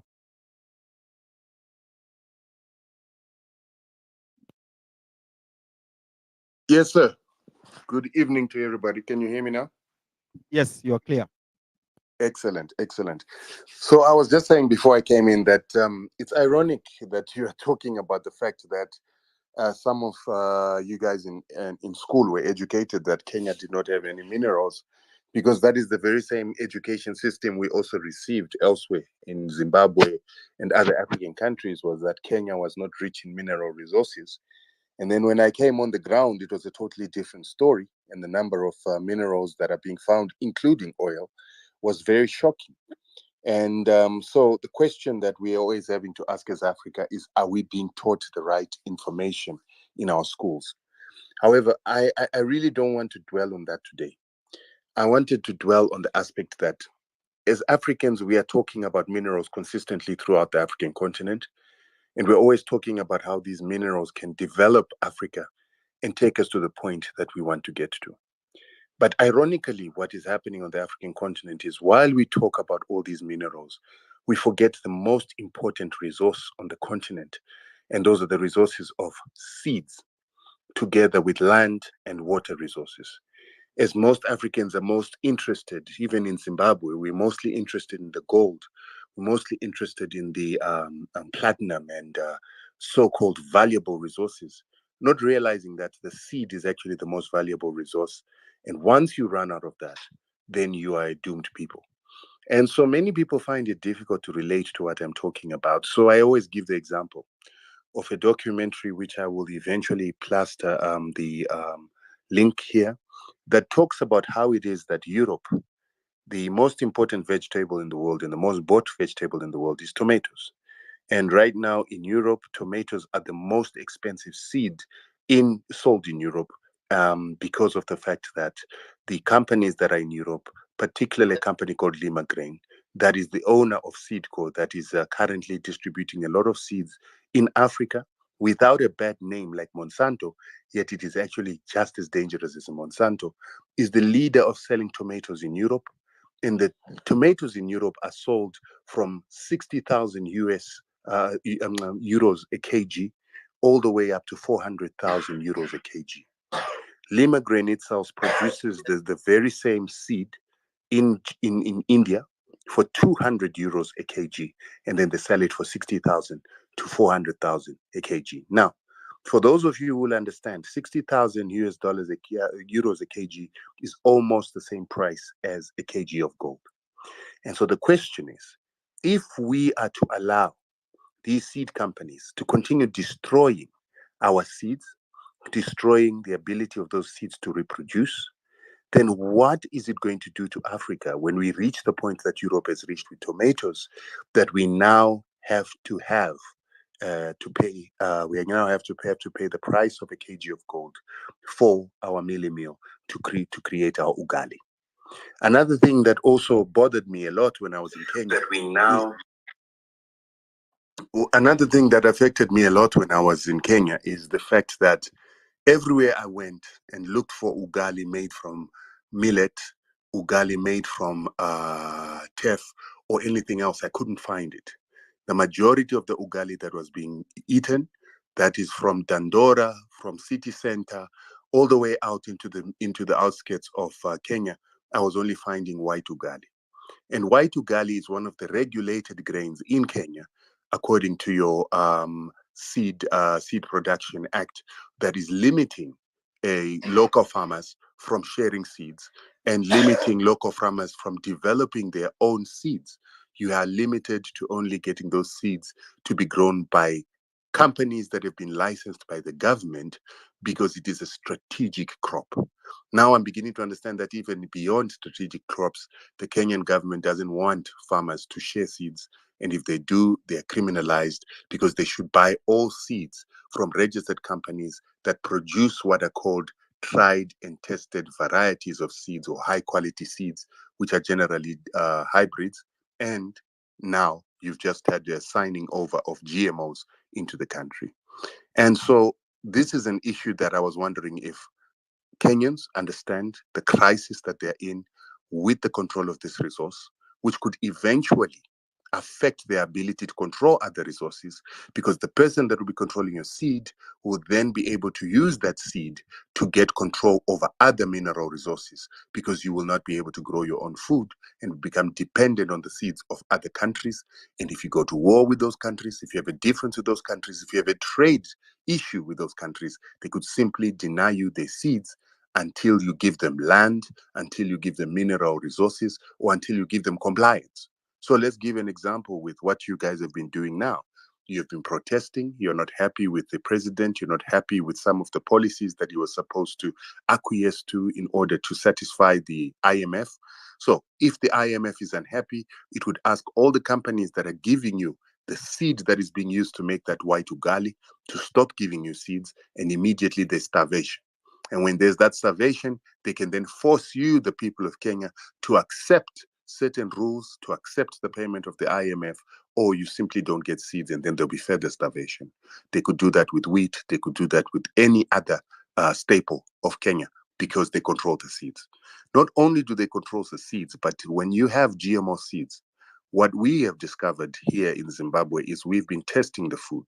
One of the companies whose food we've been testing is also present in Kenya. There's Chicken Licken, Chicken Inn, Baker's Inn, Creamy Inn. Those companies are from Zimbabwe, a company called Simbisa Brands. In Zimbabwe, we've discovered that Simbisa Brands is bringing in GMOs into Zimbabwe, yet GMOs are banned for human consumption in Zimbabwe. And even for animal consumption, you can only import maize, and that maize must be imported from South Africa. But when we've been testing their animal feed, we have found other GMOs that are not authorized to come into the country. And so they've been having these GMOs in our mealie meal. They're having these GMOs in our bread, having these GMOs in their pork feed, chicken feed, and even their chicken products that they sell in Chicken Inn. We have found GMOs, MSG, and glyphosate. Glyphosate being a chemical that goes hand in hand with GMOs. When the Kenyans were certain Kenyans were promoting the proliferation of GMOs into Kenya, the one thing they kept telling Kenyans is, it is a lie that GMOs do not are sterile. So if you grow it this year, it is a genetic use restriction technology that causes them not to grow next year. And so that was the biggest threat that most Kenyans feared. And a lot of scientists from Kenya came on board saying that particular genetic use restriction technology has never been commercialized by the Americans. But when we were testing our food in Zimbabwe, we found the genetic use restriction technology, or what is called the terminator gene, or NOS terminator gene. The scientists lied. And the question I'm asking is, why would Kenyan scientists lie to the Kenyan people about something as important as the fact that the seeds that they're going to get will not be able to reproduce, or if they do reproduce, they will have a terminator genetic within them that can then be inimical to reproduction of food in future? Why would they not tell people that GMOs generally come in what is called glyphosate ready use, because they work hand in hand with a chemical called Roundup that then leaves residues of glyphosate, which is a cancer-causing chemical that we have found in Zimbabwean food. And when we found it with the GMOs in Zimbabwe, we've also noticed that Zimbabwe, Kenya, South Africa, and Malawi now have the highest cancer rates and the highest cancer death rates in the world, according to the World Health Organization. And just like you said, that they never told you that Kenya's got minerals, they are currently not singing about this high cancer rate that you find in Zimbabwe, Kenya, South Africa, and Malawi. And all these countries happen to consume GMOs. The three consume GMOs from South Africa, and Kenya is consuming GMOs that it is allowed and signed into the country itself. So these are the issues that I wanted us to speak about as Africans. Because as I am fighting this GMO war, I was taken to South African court after complaining about Zimbabwean GMOs in Zimbabwe. The company from Zimbabwe, this Simbisa Brands, which is also in Kenya, took me to South African courts where they do not have any presence, but their shareholders, BlackRock, Vanguard, together with some of the companies like Monsanto that have got cross-shareholding with these BlackRock, Vanguard, State Street, who then have ownership in almost all banks in South Africa, Kenya, Zimbabwe. They obviously had an influence into making sure that these guys take us to South African courts, where they are white-friendly courts, who will then protect their interests. Not only do they protect their interests, but the judges are bought to an extent that they don't even listen to the argument, because right now they're saying I'm defaming them. But defamation can only be a lie. Defamation is only when you've got falsehoods. And I've been giving factual information from lab tests that we've been taking part in, and also factual information based on disclosures they've given in the Zimbabwe court. So I'm in two fronts of courts in South Africa and Zimbabwe. They're buying judges. And you have to realize that once they start buying judges, this thing is bigger than we see. Bill Melinda Gates Foundation is involved. We've got an organization called AGRA, Africa Greening Revolution Alliance, and other institutions of the Rothschilds, Rockefellers, and the Bill Melinda Gates. Initially, when we talk about these names, it sounds like conspiracy theory, but because I'm in court with these people, and this is my second time being in court with these people after being in court with Strive Masiwa, who sits on the board of the Rockefeller and Rothschild Foundations, I now realize that these people are real. I have fought them in court. I am fighting them now. And their agenda is to take over Africa's food sovereignty. Once they control the food, they control the people, they control the resources. And even the protests that you had last month will not happen if they control the food and they can simply close off food tomorrow. They'll simply starve the population into compliance. So this is what I wanted to say to you and to leave a message to you with. All right, just hold on. We'll come back to you. Coach Sonko.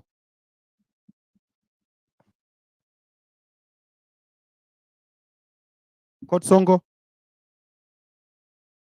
Naona hapo unasema mimi nimelipwa tusiongelee mambo ya protest. So hebu tuambie nimelipwa na nani na kwa nini nimelipwa? Coach Sonko. Naona hapo unasema mimi nimelipwa tusiongelee mambo ya protest. So hebu tuambie nimelipwa na nani na kwa nini nimelipwa?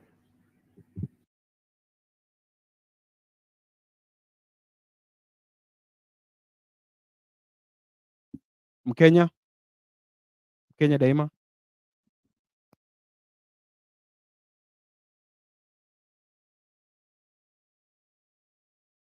Mbona mnauliza mic, mkipewa mic hamtaki kuongea? Mnasema space, tunanyima watu mic. Umepewa mic uongee, hauongei because kuna watu wanataka kuongea. Looks like they were just testing the waters. I also experienced the same in my space. Who are they? Are they being sent or something? Amerix, this is Senator Onyoka. Yes. Can I say a few? Yes, go on, go on. These other, they have chickened out. They have been given a mic and they Amerix, disappear. I can't hear you. Can I go first? Amerix, this is Senator Onyoka. Can I say a few? Edgar, can you organize this space? Because Sasa, these are friends of ours. It's like they're confused. Can you hear me? Who is speaking? Oh, okay. Thank you, Amerix. Amerix, Wait can a you hear minute, me? Senator. Just a minute, Senator. I'm bringing you on. So, Keoti Sonko, you had your hand up. Amerix alikuwa amekuuliza. You said that Can I they go had been first? told. Senator, just a minute. Can you hear You will me? come after Keoti Sonko.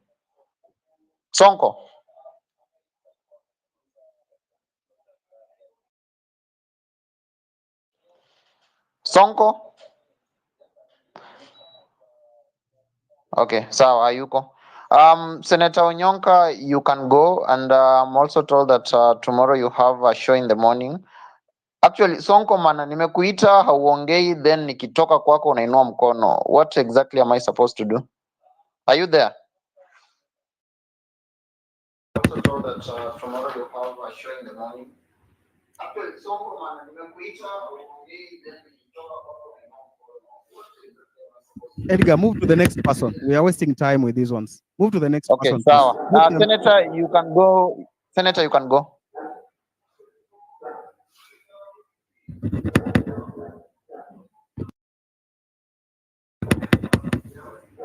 Senator, can you hear me?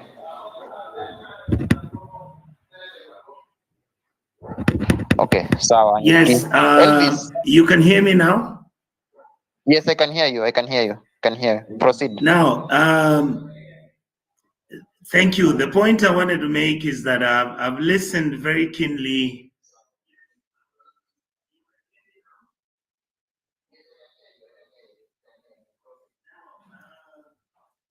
I wanted to say that I've listened to the gentleman who has just spoken about the GMO controversy and the issues. One of the things I wanted to say is that I hope all the Pan-Africanists who are listening to this know that you must begin to look at the larger picture, whether you look at it the Kenyan way or look at it the African way. Number two, the events that you see in the mismanagement and the misgovernance of our people, sometimes they are deliberate, but sometimes we are the unfortunate players in those arrangements. The truth is, I believe that you as Kenyans have always been trailblazers. I believe that we must be aware of what's going on. Don't dismiss anything you get. One of the things that has helped me in my politics is that when I pick information, whether it's true or not, you analyze everything intelligently and then you're able to make decisions. I believe that the issues which have been raised here are issues that can be fixed. Our country is not so broke that you cannot fix it. I believe where we are, like I've said before, the hardware is okay. When somebody comes to Kenya, you see everything, you see happy people, you see hotels are running, we have national parks, Kenyans are running at the Olympics, and everything is fine. But my point is, we now must begin to look at the software for you people to go to the next level. Finally, I want to say this. I hope that this team will be able to be positive and will be able to handle whatever that is happening in this country fairly. There are some of us, there are some people who are even in government who are giving us information to give to you. Some of us have done good before. Maybe we have failed, but I think some of us should be allowed to make the decision of wanting to help our country. It is not for self-serving interest. Personally, if you guys got even 5 things that are outstanding on the governance of Kenya, by that time, I don't think I would want to continue with politics. I think some of us who have been very, very fortunate have gone to good schools and have seen things. I've been a deputy minister for foreign affairs. I went to Somalia. I know why people are fighting at the Horn of Africa. It's about the mining of the fish, the gold which is there, the platinum and uranium which is in Somalia. I mean, these are things you people must now become engaged in. You can do them legally. And I wanted to say this, gentlemen and ladies, make sure you maintain the highest standards. Demonstrate peacefully. I know that agents are going to be sent so that they can distract you, so that they can give you a bad name. Martin Luther King demonstrated until he changed America. He was shot dead. Violence killed him, but his spirit kept on running. If you go to the US, you'll be shocked to see what is happening there, especially with Kamala Harris becoming a president, a black woman of Indian descent. So you guys have an opportunity. Fix your country. Don't favor me. If you think I'm BSing you guys, tell me. But if you think I'm doing a good job, encourage me. There are many, many people who are adults, who are all elderly, who are old, who want to change everything. They are going to support you. Be fair to them. They will work with you. Will there be betrayers in the struggle? Yes. Must that stop you? No. I think that's all I wanted to say. Thank you so much, Senator. Asante sana. Elvis. Yes, Edgar. Can you hear me? Yes, I can hear you perfectly. You wanted to address an issue on hizi Immigration jobs and zenye jobs. tunaambiwa ziko majuu. Yes. Hizi jobs tunaambiwa ziko majuu, tutalipiwa ndege, tutafute tu passport in 1 week. Yes. So you have at least 2 minutes. Yeah, so I'll be very quickly because of time. Number one, straight to the point. I've had the president going around from county to county telling people that we've created jobs abroad for you. You'll be getting a passport in, I don't know, 1 week, and then you go to the airport, you just board a flight and go abroad. So I want to tell you guys, there's nothing like that. You know, from the events of June 25th, whatever happened, like people breaching parliament, that guy knows he lost his legitimacy and he's trying by all means to make sure that the legitimacy is back. He knows he lost it, but he's trying to use all kinds of lies to get this back. So, about the issue of jobs abroad, he said today that on the website they have about 400,000 jobs listed. I went through that website. All those jobs that are there, they are talking of maids, housekeepers, drivers. I think it's insane for someone who has gone to school. You are well schooled. You are well educated. You're being sent to the Gulf to go and become a housemaid somewhere for maybe like 20,000 every month. That is not something we anticipate as Kenyans. That is not the Kenya we want. Remember, during the 2022 elections campaign, this guy used to promise us that we'll be here, we'll create jobs for you here. Please vote us in. The moment he got into power, he started chasing away investors by increasing taxes and doing all sorts of nonsense to make sure that we don't have jobs locally. Number two, about the jobs in the West, that is Australia, UK, England, Canada, and USA. Immigration has really changed. We have a lot of immigration laws that a lot of people don't really know. They have put a cap on student visas, on skilled work visas. Basically, there are no jobs. And if you go to the government websites of these listed countries from Germany, UK, Canada, Australia, they have a list called shortage of occupations list. Take time and go through it. They have specific listed jobs, which are professional jobs, and in most cases, they are just medical jobs only, not any other job that this guy is trying to go around the country telling people. There's no way you expect someone who has not, maybe they haven't been able to afford school fees to go to university. You're lying to him that I signed a deal in the UK and you're going to get a job there. There's nothing like that.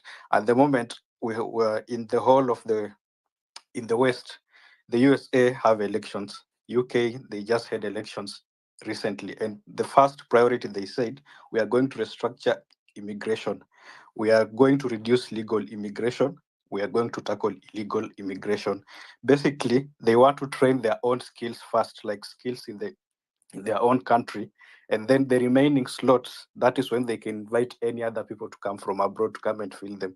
At the moment, for those who follow the NHS recruitment, let's say, for example, in the UK, the recruitment of healthcare workers has drastically reduced. Up to now, the NHS has not gotten its yearly budget to recruit from abroad. What they are technically doing is reducing the number of skilled workers coming to the country. The same thing is in America, the same thing is in Canada, the same thing is in Sweden, Germany, Australia. In Australia, it's now even more tough. If you're going there on a student visa, make sure you're going there on the right course, maybe like going to study something like medicine, nursing, occupational therapy, any other thing apart from that, then it's going to be hard from you, because they say at the end of your studies, you have to exit the country and go and apply the job from your from your own home country. Technically, they are telling you, you give us your money, study in our university here. At the end of it, go back to your home country. Number two, they are saying if you go there on a student visa, you cannot switch that visa into any other field that will maybe make you remain in Australia. For you to change the visa, you have to exit the country and start again a fresh application of the visa. They are technically trying to put in all these hurdles to discourage legal immigration. So if you see someone is moving around and lying to the people that have created jobs abroad for you, it's an absolute lie. And this will lead to a lot of rogue agencies. Just because the president has pronounced that we have jobs abroad, you will see these agencies coming up and lying to people that we have jobs abroad, pay this amount of money, and we'll connect you to a job, or maybe like a student visa. All right. So what will happen next? Mtauza mashamba zenu, and you All right. end up being duped. I have a Thank lot of people in my DM complaining over these same things. People are depressed abroad, and there's nothing they can do about it. Tafadhali kaeni rada. Asante. Thank you very much, Elvis. We continue. Ask for the mic. This is a citizen assembly. It is for everyone. Lewis, what are the protest on 8th? Can you tell us the protest points? What are the things that we must ensure that we are going to raise as we go on the streets on 8th of August? 8th of August. Nane. Lewis.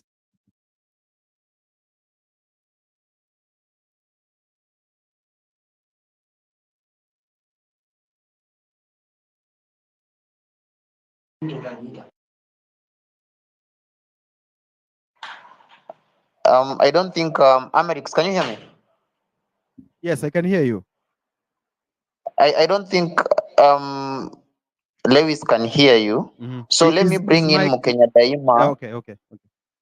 Hello. Let me bring in Hi, Mukenya Edgar. Daima to speak about just hold on. Lewis. I can see Lewis here. Yes, Lewis. Okay. Sorry, I'd lost the conversation for a second. We had said that on 8th, there are more protests called Nane. What are the pressure points? Yes, what is Edgar, the messaging? you had mentioned me. Yes. Can you hear me?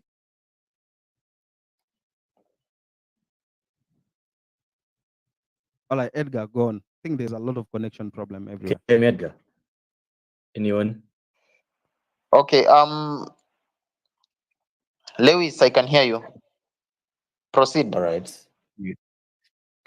You'd called my name and I'd lost the connection for a second. Could you please Yes, repeat whether it was a question? actually, Amerix was the one who was asking for you to talk about the Nane protests. Oh, the ones that we will have in Nanyuki, or just in general? Yes. In general. General and also Nanyuki. All right. Cool. So obviously, Nane is a public holiday as declared by the people. And I've seen that one of the things that's happening across the country, unfortunately, is that a lot of young people, they're being recruited by whoever. Obviously, we know who these people are, and they're making proclamations. Today, I was dealing with a problem in Laikipia with supposed Gen Z leaders calling off the maandamanos that we are planning to have, and they said very strongly, and obviously they've been looking for me. Unfortunately, I've changed my phone number because DCI has the other one, so they can text on that one. But we've been dealing with a lot of diversions from the political class, and it's been thoroughly frustrating, especially for me who lives in a small town. You wake up in the morning and then we say we're doing mandamanos at this time, and then somebody comes up with a different poster. Of course, one of the things that is our strength is also sort of our weakness. The fact that we are leaderless, obviously, we're tribeless, and then we don't have a central point of organization. It can at some point become a deterrent, because if anybody says that, for example, I'm saying in Nanyuki, let's meet in town, somebody produces a poster and then they say we meet at a different location, I don't have that latitude to say no, we're not. Of course I'd say it, but obviously when these people are sponsored, they're sponsored with the intention that when I push back on their plans, they will reiterate on the fact that we're leaderless, and then they'll say you're trying to make yourself our leader. But anyway, it happens, all these things happen. But on Nane, we're insisting that across the country, I was having a conversation with a few people this past weekend, and we were saying if we are able to do it, even as we shut down, we do the mandamanos in Nanyuki, we're thinking even of ways in which, if we're able to do on Nane, anybody across this country who's able to go to the CBD. Personally, after if I'm able to do it, I'll just come to Nairobi as soon as I'm done, because I'm just 3 hours away. We occupy Nairobi and then we say Nane, because what happened when we occupied the parliament, and I've been having this conversation with people, is that we left. We didn't make it stick. The next time we go to mandamanos, we need to make it stick. If we're able to go all of us to Nairobi CBD and occupy CBD, it will even be better. The ones who are not able, you need to hold fort at areas at your home areas. We also want to make sure that it's very peaceful, but it must be disruptive. And the people that keep showing up, because every single time we've had protest in Nanyuki, we've had to deal with goons. And again, and I keep insisting, our strength in the fact that we're leaderless is also sort of our weakness, because even when government operatives, and we know these people on social media, when they wake up with propaganda, they print posters in the same format we print posters. The other day they were attacking some of the key members of this protest, and they're very, very vocal and they're very organized. They wake up in the morning and then they target you. Last Sunday, some people were saying I was meeting the governor of Laikipia. Not sure what me and the governor of Laikipia would be talking about, but whatever, I guess. But on Nane, it has to be said, across this country, everybody needs to wake up, and we need to make sure that this is our responsibility. Everybody needs to make it their personal responsibility to bring someone on board. And as soon as you're done, because I'm sure Mandamanos in Nanyuki, because we are a rather chill town, we probably will be done by 5 p.m. If I leave Nanyuki at 5 p.m., I should be in Nairobi by 8:30. Tulale huko, wale wanakuja na chai, they bring tea, so that it has to mean something. This Nane, we can't afford to do mandamanos half. And I think that's also why we're taking this break between now and up to that time. And I'm sure that some people are able to do with minimal meals, but I think on Nane, if you're done with your mandamanos and you're able to make it to Nairobi, we should all go to Nairobi, to Kayuko, because that's our capital. And I think that's exactly where these people feel it the most. Our president clearly doesn't understand the language of conversation.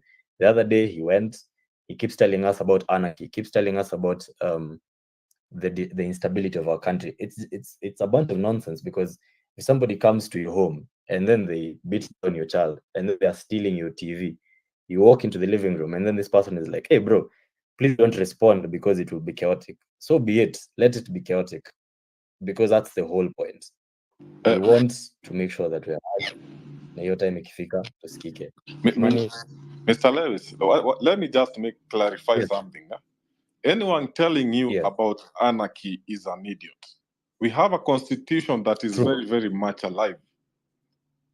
It is well drafted there. If William Ruto and his deputy go home, there's a person who's supposed to take that seat for about, I think, 90 days, as we are having a re-election. Where the hell is the Yes. anarchy coming from? Hata niambia wase, msiogope, Mheshimiwa, there's hiyo nothing story to ya worry anarchy about right hatutamaliza. now. Yeah. So, and this is our country. Let nobody try and pretend like we just showed up into this country today. We've been quiet as these people plundered our nation.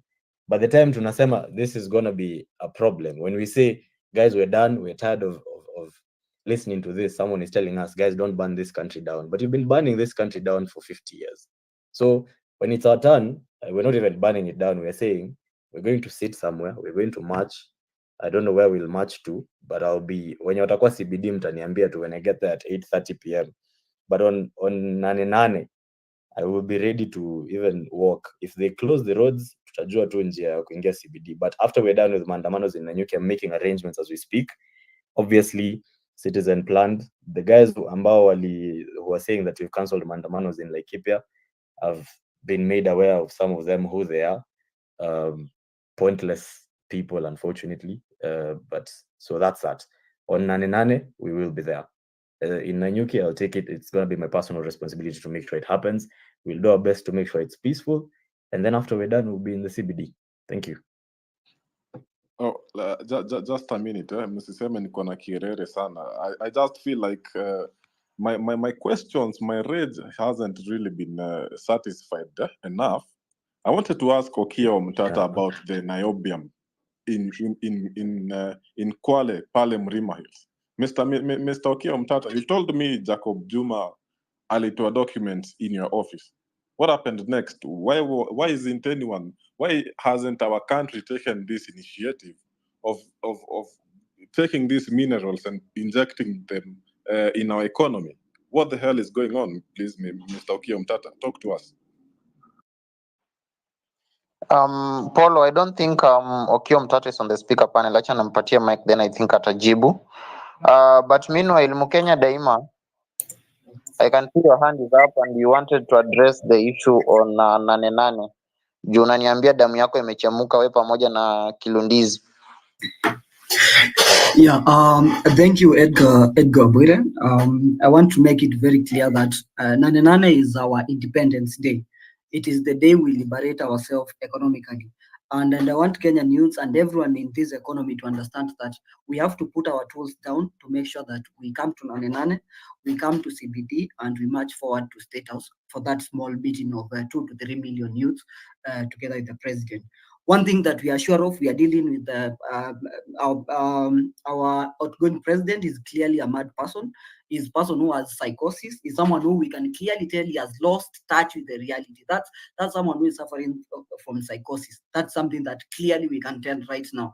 We don't need anything else. We don't need it, and it's not someone who can solve our problem. And since we've realized our problems, where they are stemming from, on Nane, I want every youth, I want everyone who thinks they are doing business. We want everyone in all sectors. It's an Independence Day, and I want you guys to understand what we are talking when what we are saying when it's Independence Day. It is the day we liberate our country.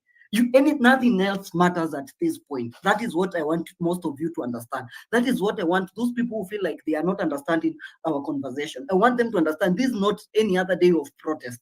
It is the day we liberate ourselves. It's the day we economically liberate ourselves, because we've realized that we are a rich country. We are a country that has enough resources, has enough minerals to fix ourselves. We are a country that, people have been borrowing for whatever stupid reason, like buying belts.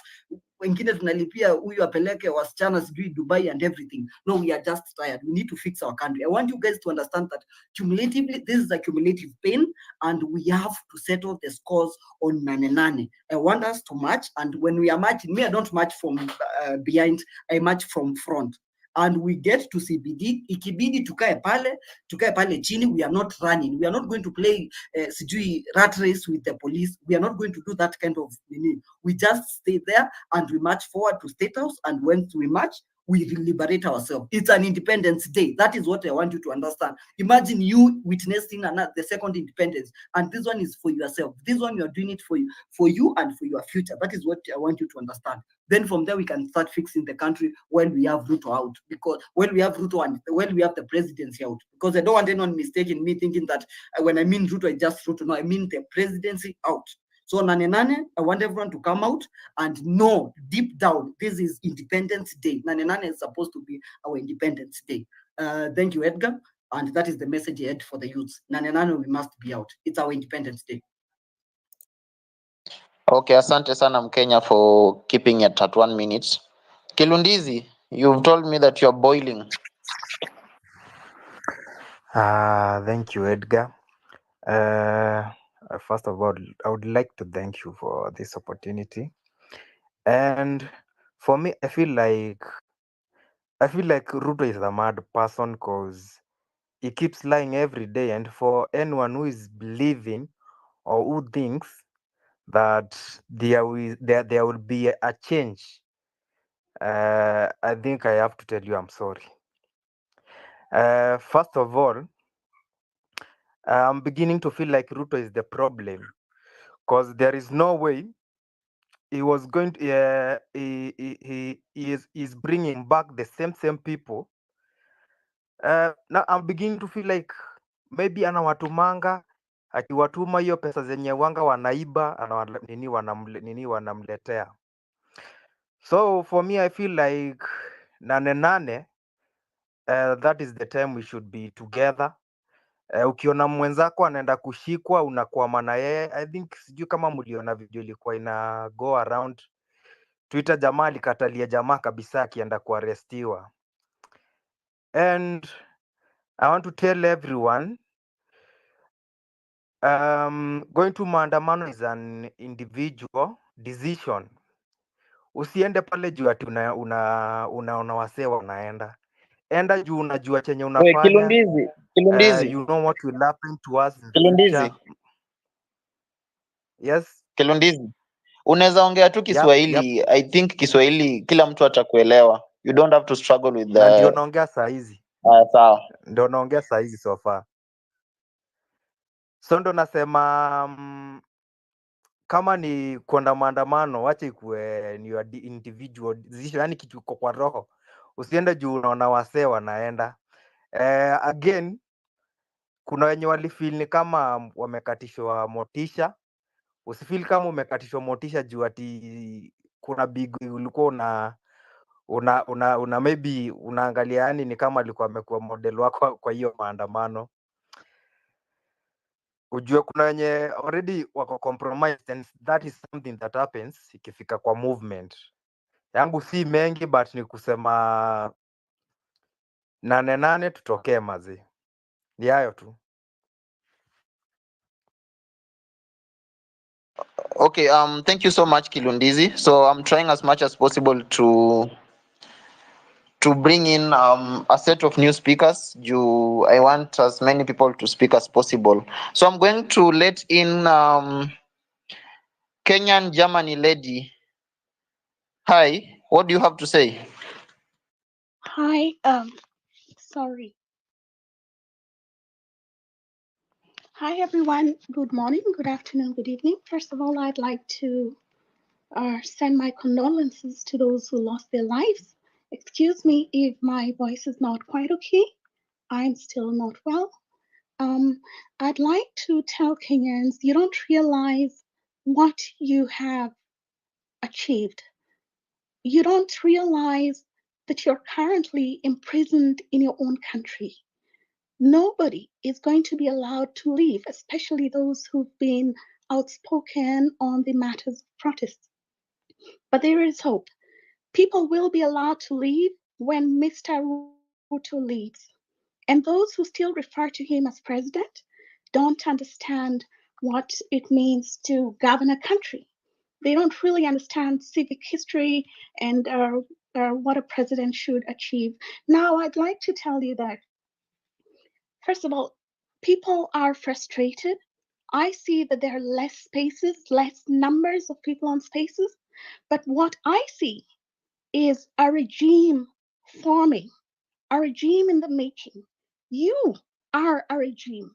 You, people who come on the spaces, the bigger population of a country recognizes this as the current regime.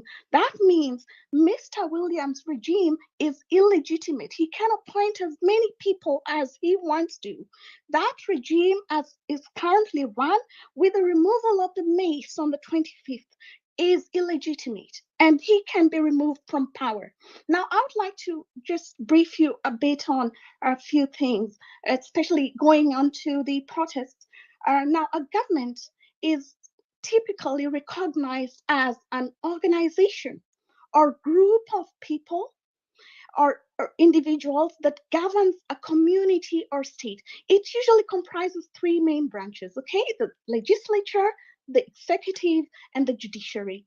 So governments are tasked with creating and enforcing laws, setting policies, and managing public resources.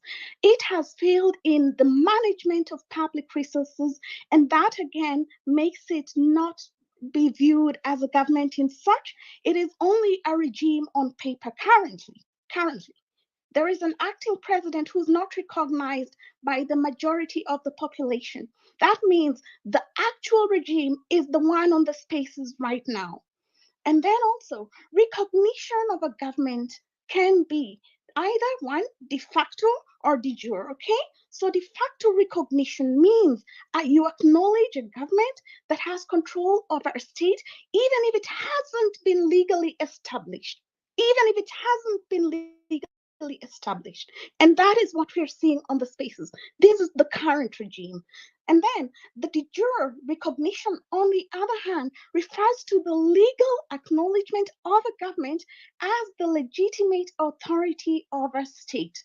The international community can actually recognize a de facto regime as legitimate. It has happened many times before. And now I've really talked about that.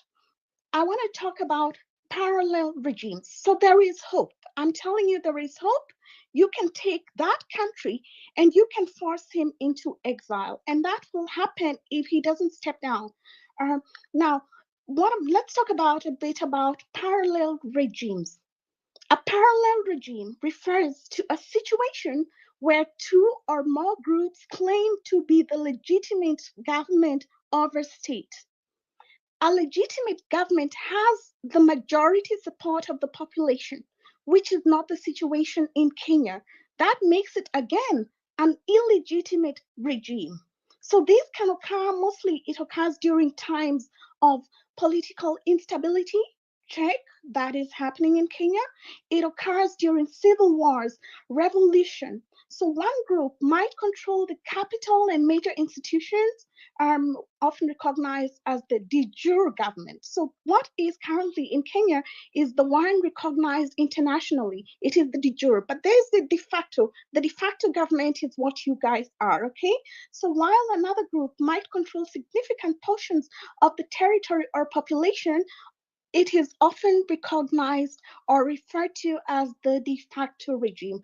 You are currently a parallel regime. You can elect actually your own president if you wanted to, with entire cabinet ministers, and declare the other regime illegitimate. You have the support of the international community, and it's dying down because they're seeing, okay, Kenyans are kind of quieting down, but you still have that support. Now, let me talk about just a bit. I want to expand on this because I'm going to the Nane issue. I've talked about the parallel regime. In China, from 1949 to date, there is a parallel regime in practice. In Korea, 1948 to date. In Libya, between 2014 to 2021, Gaddafi, with Libya, it's so two rival governments running the country. In Yemen, 2015 to present, there's a parallel regime. In Venezuela, 2019 to present, and I also led the protests of 1st of May in Venezuela of this year. So I was there, and we talked about the parallel regime issue. In Somalia, 1991 to date, there is, those of you who know, Pan Africanists especially know Somaliland, they want secession from Somalia. So from 1991, there has been a parallel regime, complete with cabinet ministers, with their own president, with their own flag, and that is what you guys can do. But because you're the majority, the Kenyan flag belongs to you. The other regime, William Ruto's, is illegitimate. Please understand that. Thank you so And much then also, oh, for I've talked too much. acknowledging. Yeah, you do talk I've too talked much. too You, much. you do talk too much. But thank you so much for acknowledging that All right. within the place that you come from, there are levels of, you know, deprivation of maybe where you would have been as it were then, because now you want to, without actually mentioning specific ways you will do it, bring our country down. I want to let you know, you have actually talked about state of anarchy, and you have actually tried to turn the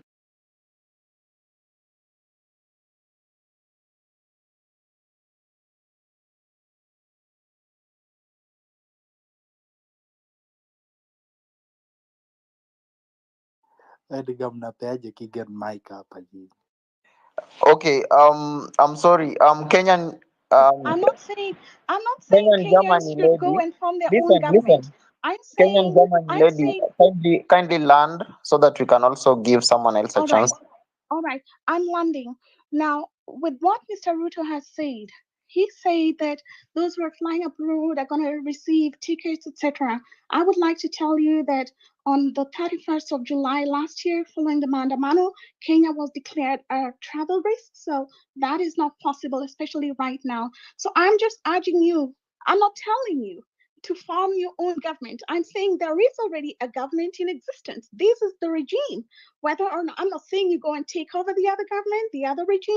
I'm saying you already have the numbers to have your own regime. It is already in practice. It's just not on paper. So thank you very much for giving me the chance to speak. And I urge you, for the guys, for the sake of those who passed away, please keep fighting. And I'm not talking about anarchy, Eric. Thank you. Can you hear me, Edgar? Perfectly. All right.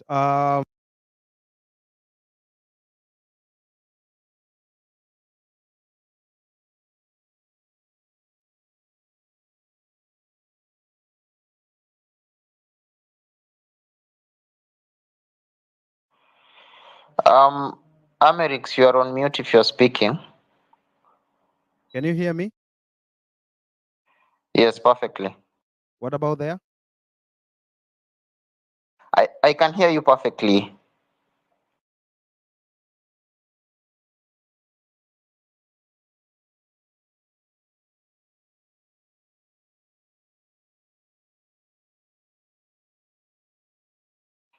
Amerix, you are on mute if you are speaking. We can't hear you.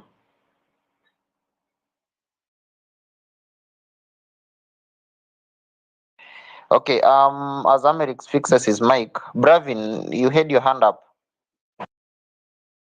Okay, there are a few things I want to talk about because there's this issue of having a leader. I don't think we have exhausted that issue properly because this is something that people on other platforms who are also in the movement need to understand. You know, we have gotten where we are because we have been leaders. So when you have leaders in place, you are making it easier for the government to, or the rogue people who are in government, to hunt down and pinpoint individuals, and they'll go after them. They'll turn their lives upside down. They'll go and surveil them. They'll do a lot of things to those people. So when you have people who are not like appointed, or they have not done the easier work for them, then it's hard for them to pinpoint individuals. So that's one. Another thing, you need to understand that the success of this movement is based on decentralization.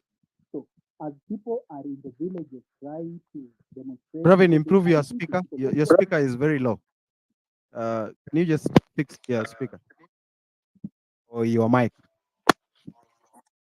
Am I still low? It's okay. Okay. So there are people who are in different parts of the country. You find there are people who are in the villages, and they're still they want to still air out their issues. So if you make it centralized, it will be a bit difficult. You will start demoralizing people, because the moment you start picking individuals, that's one. If you take an individual to, let's say, a position of leadership, and for example, there are people who have not seen this person, for example, on the streets, that's one. Two, you'll not know how you're going to arrive at these leaders. What criteria will you use? There are people who are not on these platforms, but will definitely form good leaders. So there are people who are doing these demonstrations out there, outside social media. So we have people on Twitter, we have people on TikTok, we have people on Instagram and all other platforms. And then we have people who are not in any social media, but they are still agitating for their rights, but they can also make good leaders. But how democratic will be that process if you decide to do it right now? So those one will not get a chance to, they'll definitely be demoralized. So that's why you also do not need to have the leaders, because I still believe those people who are pushing to have a leader are definitely infiltrators. Then another issue is, when you pick leaders right now, the movement has just started moving. If you pick leaders right now, you are likely to pick people who are state infiltrators, people who are from the wrong side of the system, that will now be in the position of leadership, and are definitely going to give the information to the people that are not supposed to get that information. And if you look at someone, there are people who are on the timeline who have started changing the tune. They have changed. They have not even sought justice for the people who are killed, but they already are singing the tune of the system, which is definitely oppressing people. Then the other thing you have to realize is this: these guys, if you want to beat a dictator or people who are rogue, you need to think like them, then think better than them to beat them. So these are people who base their own political ideology on tribal lines. The moment you pick leaders and they see like 2, 3 people are from a specific region, now they'll push the tribal card very hard. They will send those mercenaries that they send every morning to come and attack the whole movement based on tribe. They'll start saying this community has gotten more people, that community have gotten more people, and then it becomes a tribal thing. That is also another card that they'll throw at you. Then you need to understand there's also this issue I saw of forming a political party. You need to understand another thing. When you form a political party right now, they'll start treating you as politicians, not as citizens who are agitating for change.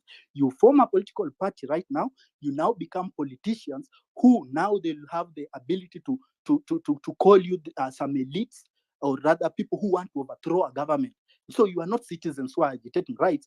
Now you become people who are plotting a coup. And we are here just trying to push for accountability, because another thing you need to understand is, when this movement started, people needed change. They didn't really need to get CS positions, etc. That these people are telling you, fraud someone to go and sit there. We didn't want that. We wanted these guys to be accountable, to tell us they'll do this and do the things that they promised. So they did not deliver these things. So we are pushing them to deliver. So we do not want really to get there. We want them to appoint people who have integrity and can deliver these things, which is not something that should be hard.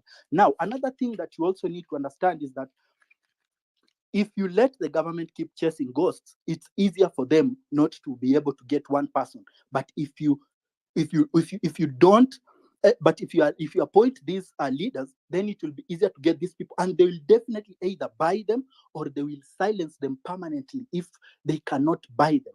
So the greatest weapon we have against people who are rogue, that is, and they are definitely killing Kenyans, abducting them.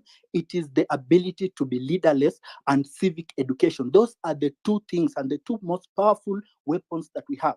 Then another thing that we have not addressed. I've seen Kenyan Germans talking about low numbers in the spaces, etc. You need to understand there are two things. When you are fighting a war, it's both mental and then physical on the field. That is the protest. So the government has sent the police officers who have been brutalizing people. That is intended to kill you mentally. People are being murdered. It is affecting most people mentally. And if you want to understand the impact of that, it is intended to bring the women who are coming on the street off the streets, because most women are emotionally easily affected emotionally, so they will not want to keep coming out. But you need to also encourage those people that they are still agitating for their rights. And as much as we push this, they also need to understand that they can also do the other work of online, sharing posters of probably people who have been abducted, people are missing, they can still participate in that way. So just encourage them to be a part of the whole thing, but they need to also understand that we need to also understand that people also need that support when it comes to the mental aspect of it, because these are the people are agitating for their rights. And the abuse of human rights is one of the leading causes of mental health challenges. And as someone who also advocates for mental health advocacy in itself, I am one person who is going to the street because I can see this brutality. I can feel the pinch. So as a person, I joined this movement because I feel this Thank thing you. affecting me as Thank an you. Hold there. individual. Thank you. Ndego Advocate, you were to raise some issues on the petition. You have petitioned the is it the impeachment of the presidency? And then there was, yes, go on. The mic is yours now. Tell us. Thank you, Eric. Thank you, everybody, for the submissions made. The gentleman, I think, from Zimbabwe made very able submissions in respect to the GMOs. I think those are some of the things we must pick up. Additionally, just to bring the members up to speed, I did share with Eric the content of the petition. The petition has 50, I think, about 3 or 4 major prayers, where we are asking the High Court of Kenya to make a determination whether or not Kenyans can participate directly in bringing down or in removing Mr. William Ruto and Mr. Gachagua from office.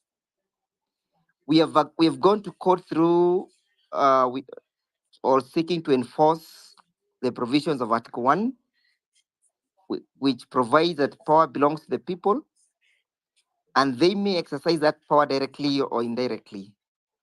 So the indirect aspects of people's power in our petition, we are claiming that it has failed because Parliament has failed to hold Mr. William Ruto and Mr. Gachagua to account. Parliament has also refused to apply the available constitutional tools to hold Mr. William Ruto and Mr. Gachagua to account. And therefore, we are asking ourselves and we are asking High Court to make a determination whether at that particular time, Parliament can be deemed to have negated on its duties and obligations, and whether, upon that finding, whether the people can therefore exercise their sovereignty directly. And the means that we are proposing to exercise our sovereignty is through a referendum. We are asking the High Court to make a finding that a government can be established through an election, and the same government can be removed by the people through a referendum. That is a substantive question we are asking the High Court.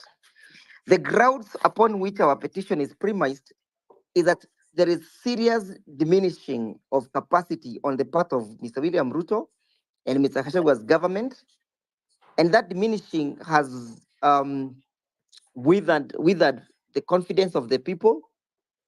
It has rendered his government illegitimate, and therefore we're asking the High Court to give us a leeway where people can participate directly in removing him from power. We are asking the High Court to make sure that this determination is made before October, so that people can go to a referendum and vote to remove Mr. William Ruto from office. Our argument is that a referendum is not only a tool that can perhaps be used to bring about change of the constitution or to bring about change of constituencies or anything, or the amendment of the constitution. We are saying that a referendum is also a mean or a tool available to Kenyans through which a government can be established.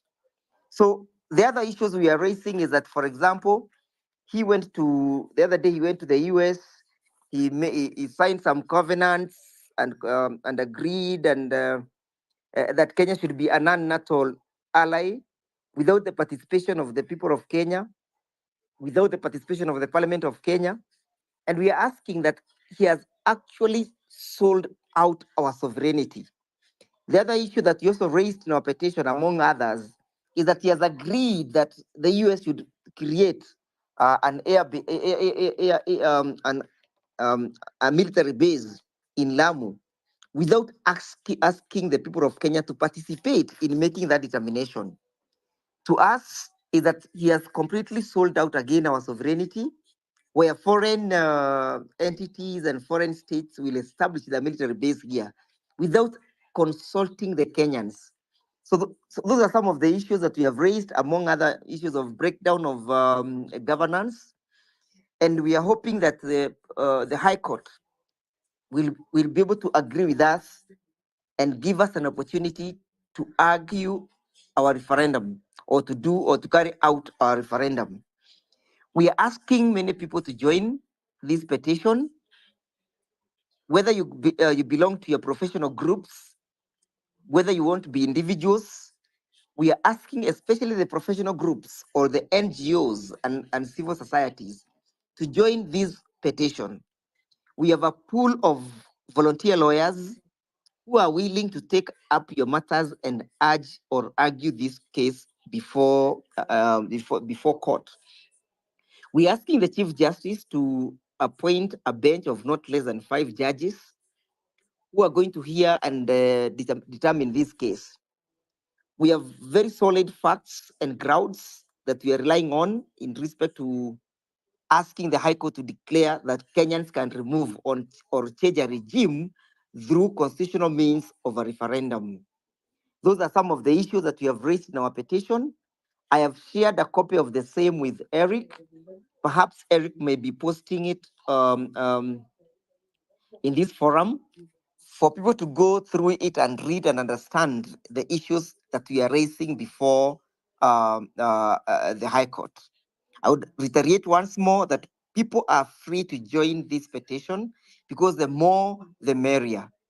If you're able to collect signatures from wherever you are, as long as they are designated signatures in support of the petition for referendum, we'll be able to take those signatures again and collect them in our affidavits and show the court the weight of the case and the desire that people have.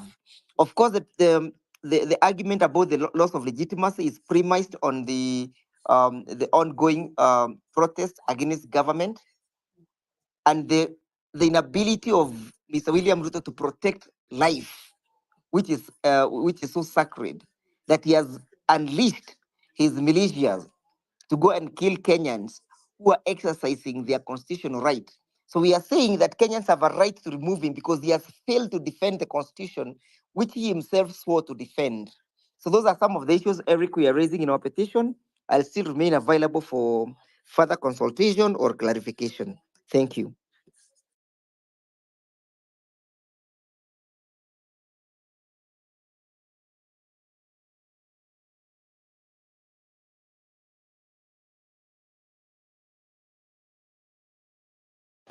Okay, asante sana, advocates. Let me bring on board Abdi. Good evening, sir. What do you have to say? Thank you. My name is Abdi. I am joining you from Toronto. And here is and I would say thank you to Eric, Nyakundi, Edgar, Ndwega, Ndwega, Advocate Njiru, and Willis, and everyone on the space, and all the speakers joining who spoke. Lately, some friends in the diaspora and around have been thinking that because Raila has joined the government, our movement is over. Let me address this sentiment. Our struggle is not yet about any single individual or political alliance. It's about the collective will of the people of Kenya. Our mission is to create a just, equitable, prosperous nation that prosperous and mission continues regardless of the political shift. Raila's decision does not define our movement nor our resolve. We must stay focused on our goals, mobilize the youth, and work towards change we want to see. Our journey is far from over, and together we'll keep pushing. Having said that, I believe coalition arrangements in Kenya have always been short-lived and formed for special purpose. This time is not different. The political class consistently unite for their selfish agenda, ignoring the root cause of our issues. The Kenya Kwanza coalition has been buying legitimacy across the political divide. President Ruto represents the old school of thought of Moi, which is now outdated. We saw recently the touring the country, seeking legitimacy, parading his cabinet appointees, politics of tokenism, Mutieto syndrome. This has been, and now this has been going on like people being cabinet secretary being paraded in now heading to the home turf of Wycliffe Oparanya and trying to seek leveraging on local loyalty. This does create an illusion of widespread and legitimacy based on cheers from the local community.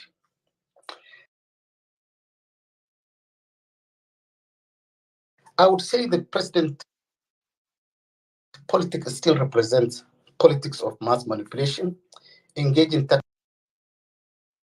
that deceive the populace. Despite this effort, there is glaring political incompetence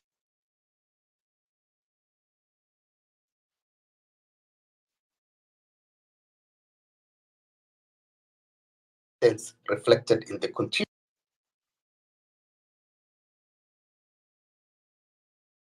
failure to deliver on the promises and on the process and to govern effectively. The people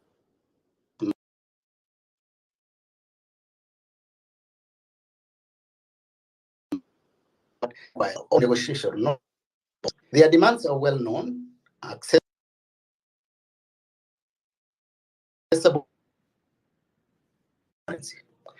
The senator said in earlier, Kenya our software is working, and we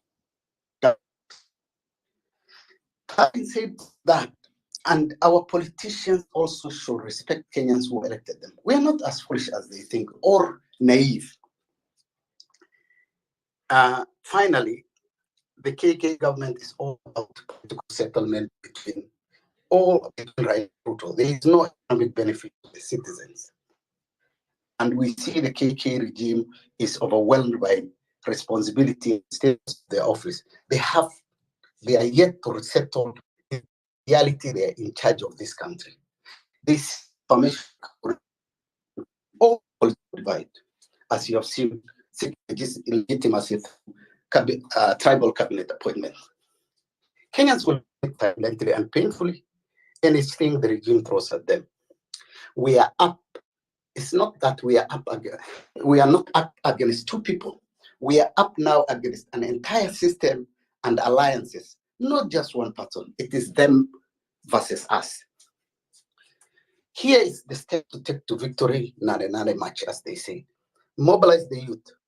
They must lead the change, organize, educate the young people about their power and potential. Let's encourage active participation in the political process to drive the change we desire in this country. The youth see themselves as the key stakeholders in Kenyan future. Two, we must enhance and embrace citizen-driven journalism to reshape the narrative and counter the mainstream media biases. Encourage independent reporting and storytelling that reflect the true aspiration and struggles of the people. The other thing you can also use is to leverage on social media. Social media platform to disseminate messages, mobilize support, maintain pressure on the political class. Social media is a potential tool for grassroots organization, advocacy, and real-time communication. I will also add this, maybe I don't know what is your school of thought. I will say we should also form alliance with like-minded groups and individuals, including the civil society organization, activists, other movements that share the vision for better Kenya. It is strength and broad base of support. Final tip is also civic education. Educate the public about their rights and their responsibilities. Empower citizens to demand better government. Hold their leaders accountable. Civic education is crucial for fostering an informed and active citizen. We must also ensure our young people are registered to vote. This is something that we miss every time to participate in the electoral process, to support and encourage youth candidates committed to the cause in the coming elections. Finally, this is the thing, we must maintain violent resistance, uphold peaceful, non-violent means of protest and resistance. Violence can undermine the movement legitimacy and provide the government with a pretext to crack down. Non-violent resistance ensures a high moral ground and broadens public sympathy.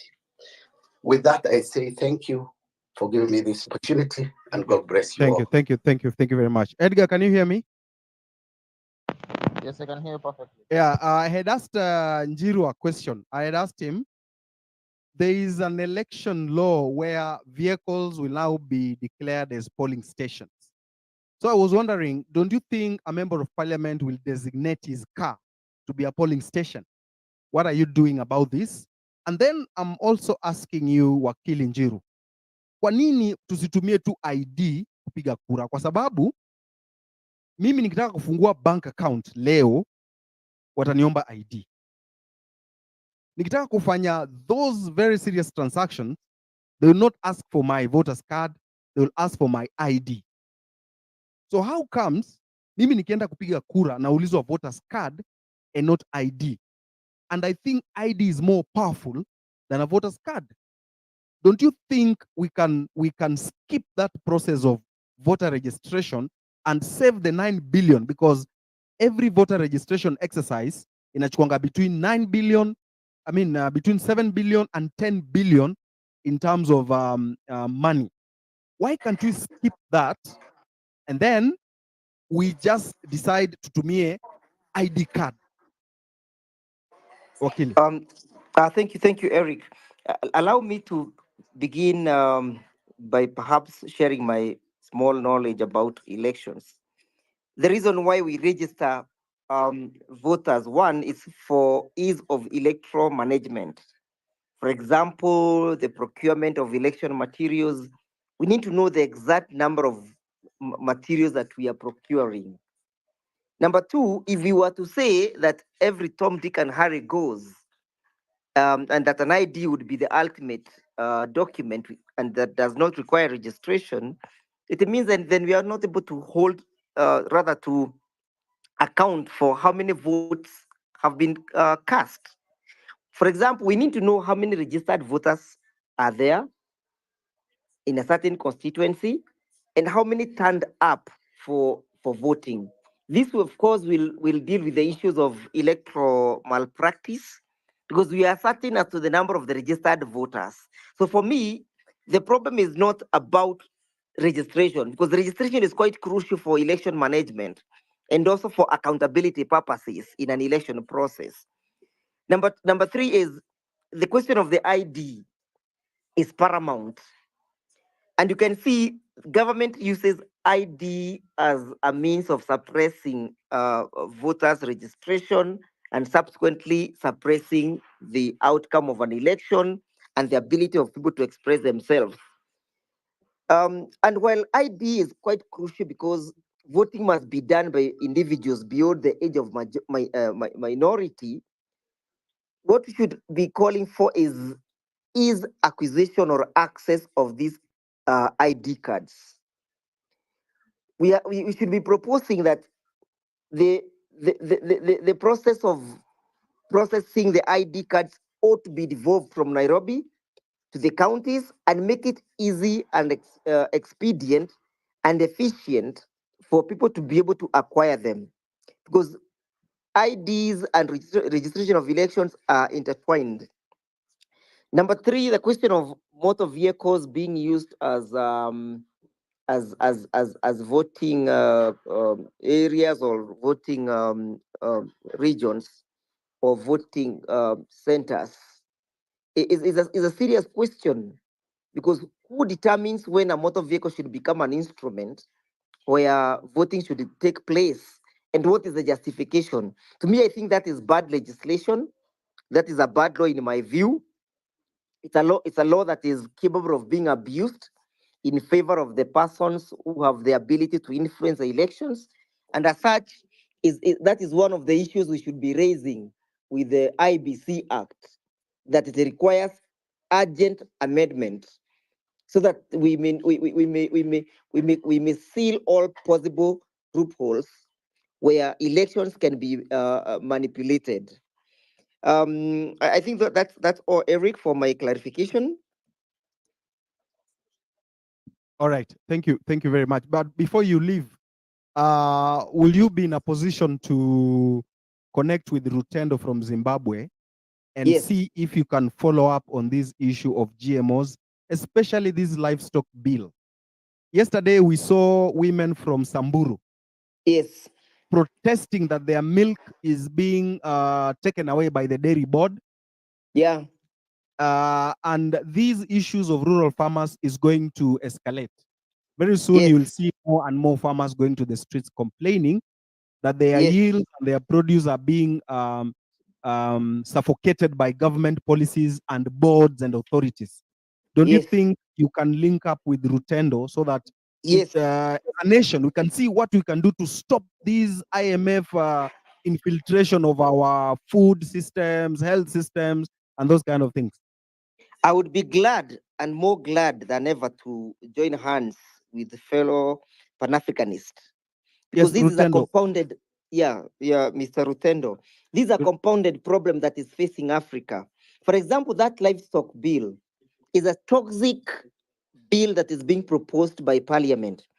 And perhaps just to highlight some of those things is that you'll not be able to grow fodder in your farm.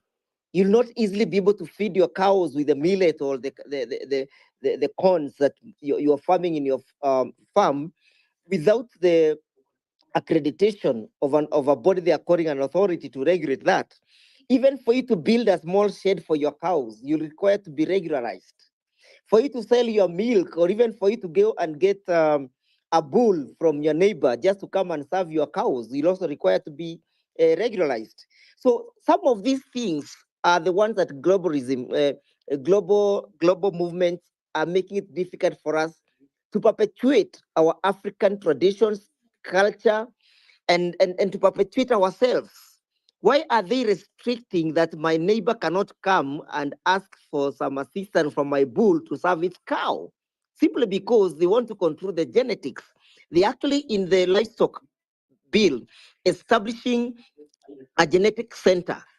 The genetic center will be manned by an authority that they have created in that particular act. It means that your cow cannot be served by the genes by the bull of your neighbor, and therefore they're trying to globalize even the manner in which our cows will produce. Not even cows, even your dogs and your pets are also regularized by that particular act. To me, we need a full day or a full session to go close by close on that particular act. I've read it, I have gone through it. Is an act that we must call out Parliament to reject the way they rejected the finance bill. But also we also need to look at the question of globalization and how globalization is also influencing the manner in which and how we live. They want us to completely alienate our food sovereignty so that we may become completely dependent on them. So I will be able to join hands with Rutendo. I don't know how I get his email. Eric, you'll favor me with his email, because even the GMO case as we speak is still in court, in the Court of Appeal. But if you look at the judgment that came from the High Court that was delivered by Justice Angote, you realize that there must have been some serious influences behind these GMO bills, GMO judgment. And those are some of the things we also need to push Mr. William Ruto to repeal. Why should he chalk the GMO policy down our throats? It should be one of the issues that we must be able to target, because GMO is a threat to our very existence. It is threatening our food security. It is threatening us, and I've heard Mr. Rutendo submitting very ably how cancer prevalence and how cancer has become prevalence within this African continent, because there's an intention by the globalists to make sure that they control us in even in what we eat on our tables. So Eric, I'll be glad to get that number or any contact that will make us form a formidable force against Mr. William Ruto's policies that he is holding brief for the Americans. Thank you. Thank you. Before I give to Retendo to respond, I just want to tell my listeners this way, because most people don't understand the consequences of what is just going to happen. This is what they're saying. Wewe ukikuwa na ng'ombe yako, ukikuwa huko mtaa and you have your cow, na unataka hiyo ng'ombe ikuwe serviced, yani ipandwe na bull, hauwezi fanya vile tumezoea kufanya. You see, ukikuwa na ng'ombe huko village, unaongea na jirani, anakuletea bull, ina service ng'ombe.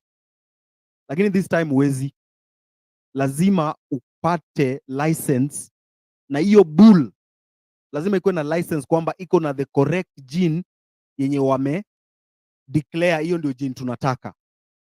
Kitu ingine, you cannot feed your cow. Mimi huko kwangu nimezoea nikivuna mahindi ama nikivuna beans, or when I cut my bananas, I cut that banana stem na katakata into small pieces, naeka chumvi kidogo, napatia ng'ombe wanakula. This time when this bill goes through, that one is not possible. It will not be allowed. You cannot give your cow feeds that have not been regularized by that authority. So hii ni issue yenye ni serious, because someone wants to control what you eat, how you eat. Hata ukikamua maziwa, uko na ng'ombe yako hapo inakupatia 3 liters. You cannot give this maziwa to a neighbor. Labda neighbor anataka kununua. Saizi watoto wamefunga shule, they are at home, they are taking a lot of tea. Na labda uko na ng'ombe inakupatia 3 liters, 5 liters, and a neighbor comes to buy. You are not supposed to sell without the authority of these boards and those authorities. So hii ni kitu serious. And this kind of globalization yenye Ndegu anaongelea hapa ndio ime lead to the rise of chronic diseases zenye tuko nazo in the country today. Saizi kanza ziko juu. I'm sure those who are listening now, kwa familia yenyu ama haujaisikia familia yenye haina mtu ako na diabetes, hypertension. Yet mnakumbuka when we were growing up, it was very difficult kusikia mtu ako na diabetes. Very difficult. It was very hard kusikia mtu ako na hypertension. Haikuwa rahisi. But right now, kila family huwezi kosa diabetes, hypertension, ama cancer, arthritis, kidney diseases. Jana kwa kliniki yangu, I was attending to a young man, 21 years old. Ako na kidney disease. Mtoto mdogo sana. Inafaa aende KMTC, I think in September. A very young man, 21 years old, with a kidney disease. Because of these foods we are eating that are being brought to our country. Na inafaa mjue kitu moja. Niko na rafiki anaishi Iceland, anaitwa Job. Job tells me that the mboga that they eat is organic from Kenya. So them wanataka tuwatumie organic chakula, lakini hao wanataka kutuforce tukule inorganic chakula za GMOs. So this is a great issue that we must prosecute and resist. Rutendo. Yes, sir. Yeah. You've said it so well, and you've summed it up in a very amazing manner. But there's another concern that is happening. There is academic imperialism that is currently taking place, or intellectual imperialism, where any thought that is African-centered is looked down upon and legislated upon by African leaders acquiescing to international conventions that they sign without interrogation of anything that is happening on the African continent. So you need to understand that the country with the most cattle in the world per capita is actually Chad. And with Chad, they actually have more cattle per capita than any other country in the world. And they have done that by preserving their cattle as the indigenous species, raised according to the indigenous tendencies or the indigenous practices. I'll give you a perfect example of how it is that we see the success of Chad. When Chad got independence in 1960 or 1961, they had the same amount of people and cattle as Zimbabwe then, 1961. 2 million cattle, and about a population of about 5 million people. Today, Chad has got 32 million cattle, and Zimbabwe has got 5.6 million cattle. That means that Chad has been able to increase its herd by 6 times the amount that Zimbabwe has. Why? Because Chad, the moment that France stopped colonizing Chad, it had not totally changed the traditional practices. France had not changed the traditional practices of the Chadians. They continued their traditional methods, while Zimbabwe was exposed to hybridizing the cattle of Zimbabwe, turning them into a mix of European breeds, Indian breeds, and other breeds that were not indigenous to Zimbabwe that were susceptible to the cattle. Point number one. Point number two, there was also the proliferation of diseases like foot and mouth and other diseases, like anthrax, by the white colonizer in order to ensure that they kill the self-sufficiency and the bank of Zimbabweans in Zimbabwe, compared to Chad, where the French did not do that.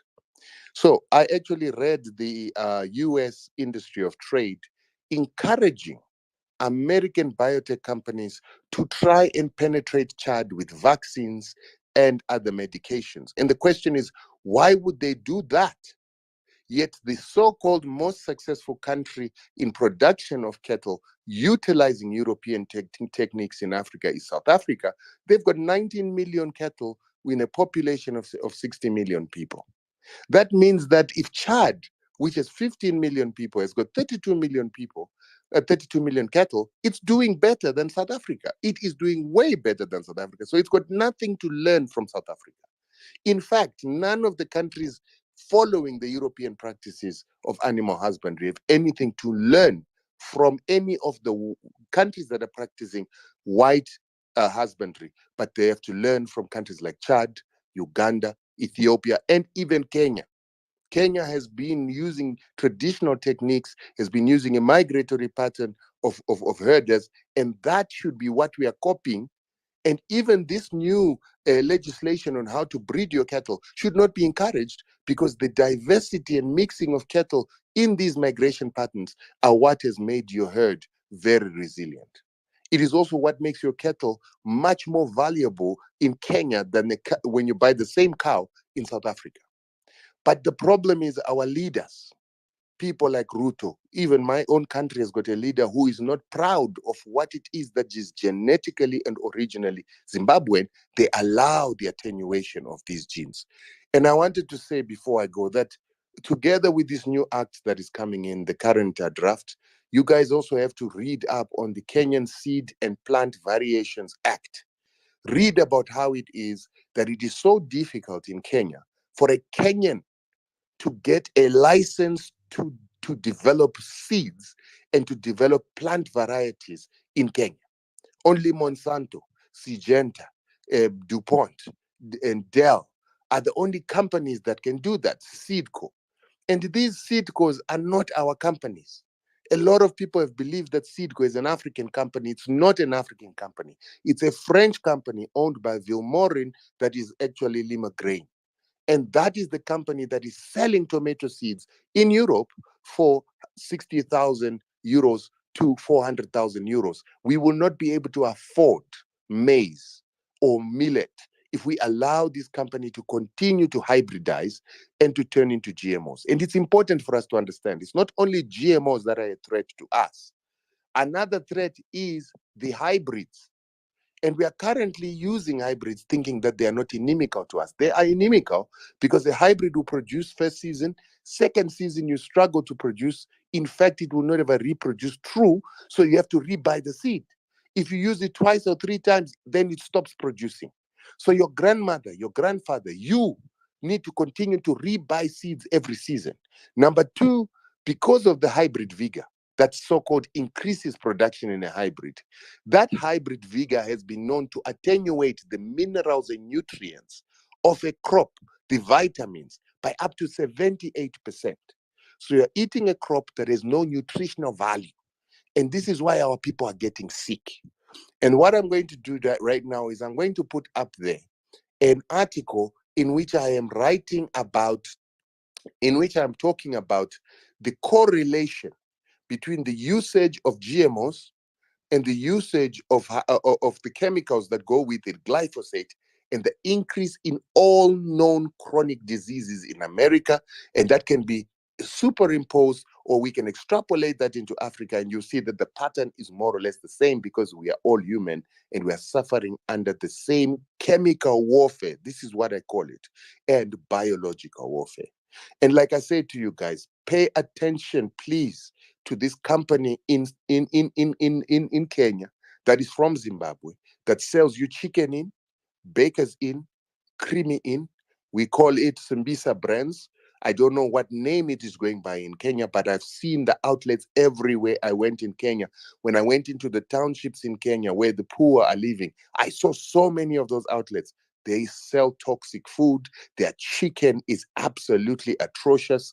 And I'm saying, let us begin to boycott some of these companies. Let Kenyans begin to ask some of these companies to leave Kenya and go back to where they're coming from. Because they cannot be European companies owned by Europeans who come in, poison our people, and kill our people with fast food instead of giving us the right quality of food that we need. And I think as a people, the youth must understand that we've got to become less siloed in our understanding of what is important for us. So in Zimbabwe, we've been taught about the importance of minerals.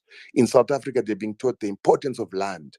And I'm saying, if the land does not have seeds, if the land is not living, if there are no bacteria, if there's no worms in the land, if you're poisoning that land with chemicals and chemical fertilizers, that land becomes pointless, useless.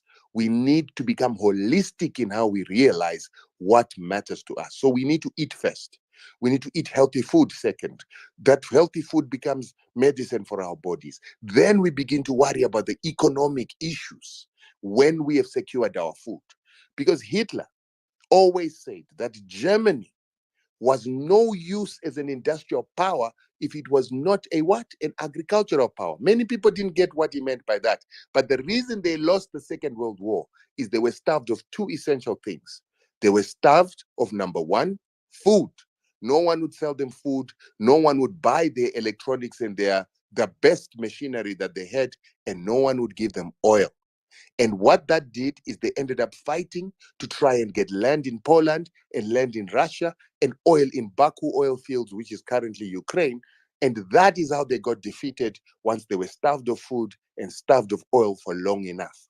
We must learn from that you can be industrialized, you can mine, you can have industries, but if you don't have food, it means nothing. That is why America continues to be food self-sufficient. But while they're being food self-sufficient, the idiots have decided to kill their own people with toxic GMOs.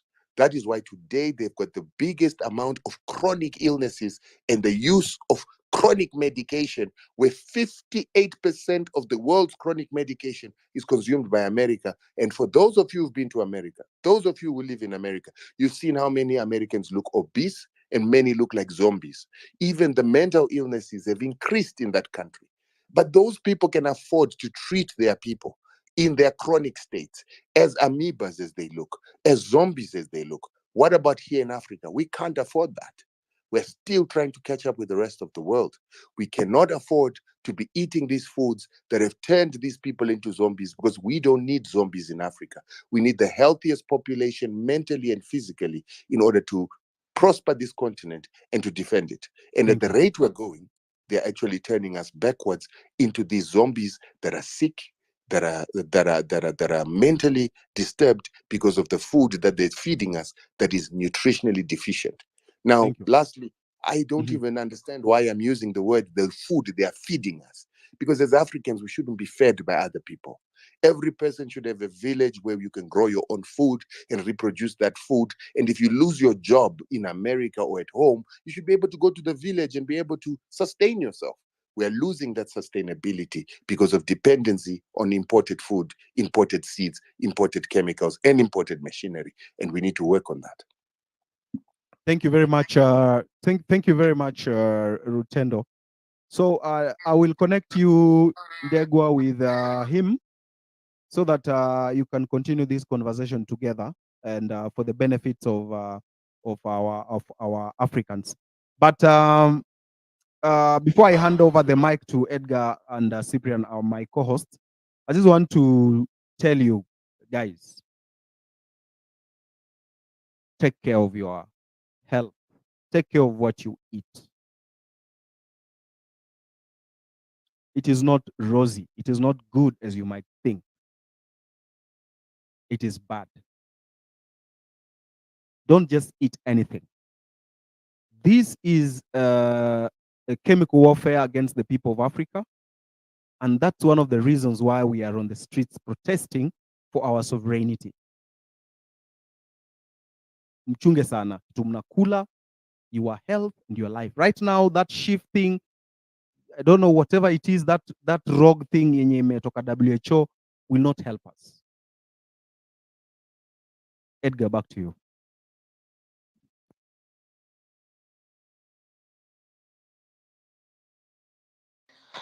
Thank you so much, Amerix and Rutendo. So I'm going to bring in Roslyn Wanjiru.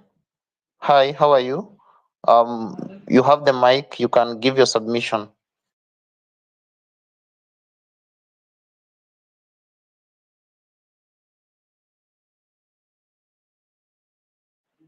Roslyn, are you speaking? Can you hear me?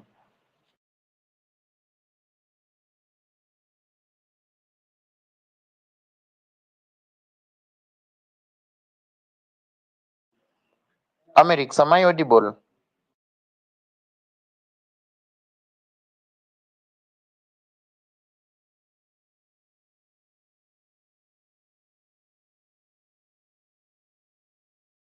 Yes, you're okay. You're okay, Edgar. Okay, Roslyn, I can't hear you, so I'm going to move to Henry Indindi. Mambo vipi bingwa, na una mambo yepi ya kusema kuhusu swala hili zima ambalo tumekuwa tukizungumzia tangia saa 2 za usiku?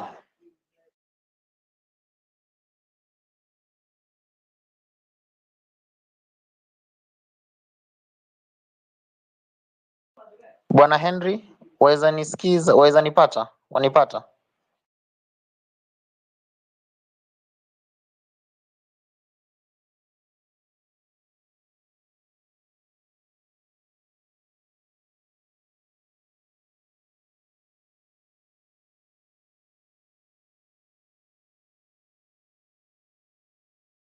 All right. If they're not available, just move to the next one.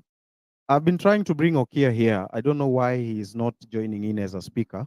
There are those issues he had raised, and he needs to finish the cabinet, the whatever, and all those things. You can remove these others, Henry and the other one, then bring in others. There's so many requests I can see here, 103. Just bring them so that they can talk. Okay, let me Okay, try. I sent you the link, the mic. Just accept, come back so that we finish the discussion together.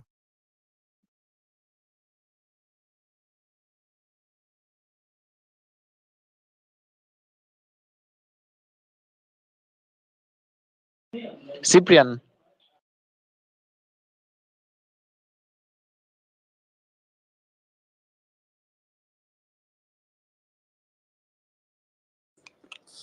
Yes, Edgar.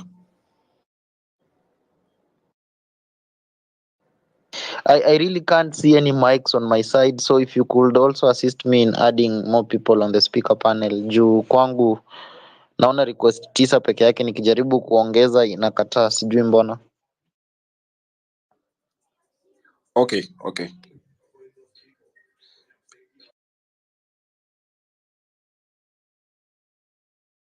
Bravin, you can finish your submission.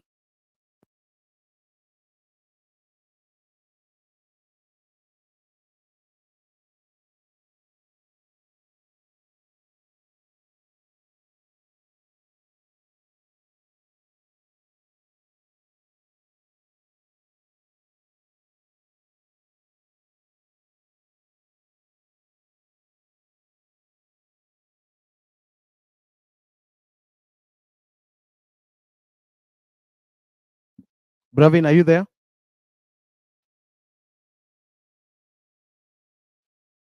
DK Lemay. Hey, hi, Eric. Yeah, go on. Um, I just want to interject on the issue of the gold mining. Okay, I come from Narok, and really, at a place called Kilimapesa in Transmara, there's a lot of gold mining going on there, and we have not seen any even benefits as the county. We are not even aware who are the real owners of these gold mines. And I'm not sure even if the national government is benefiting out of it. Or I think it is just the private guys who are doing this. Also, to go on the Nane, guys, I think we should mobilize and make sure that we occupy that day and make sure that these guys go home. When we come, and my comment, I think I will differ with maybe many on this, we should have maybe representatives going forward, because I don't see anywhere, and maybe someone can give me maybe a reference of any country in Africa on liberations or revolutions that have succeeded without representatives or leaders, if I may say. So I think that is my humble submission, and I wish we should not maybe relent and lose hope. However much it might be difficult to move on, but let's make sure that we will not lose the moment, because this is our time, and history will judge us harshly if we just think that we have achieved. There's nothing we have achieved yet. Let's just soldier on. For I see a brighter future ahead. So thank you. Maybe you can pass the mic to other speakers because of time.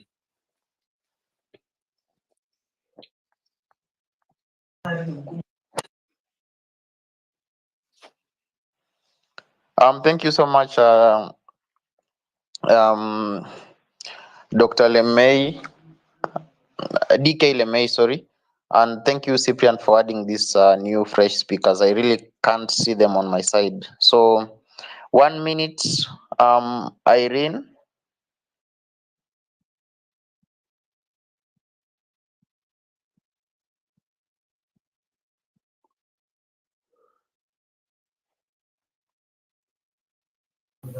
Irene, are you there?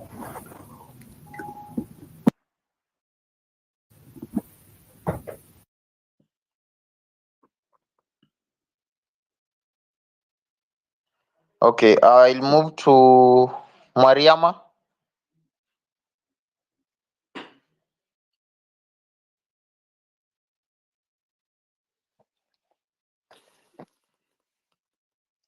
Okay, ni mimi amnisikii ama ni mimi amnisikii ama No, ni they're, mic they're, they're, hakikuwa they're, you're just halitaki kuongea? okay. You're just okay. They're just slow. I don't know what's going on with Just their one mic. point.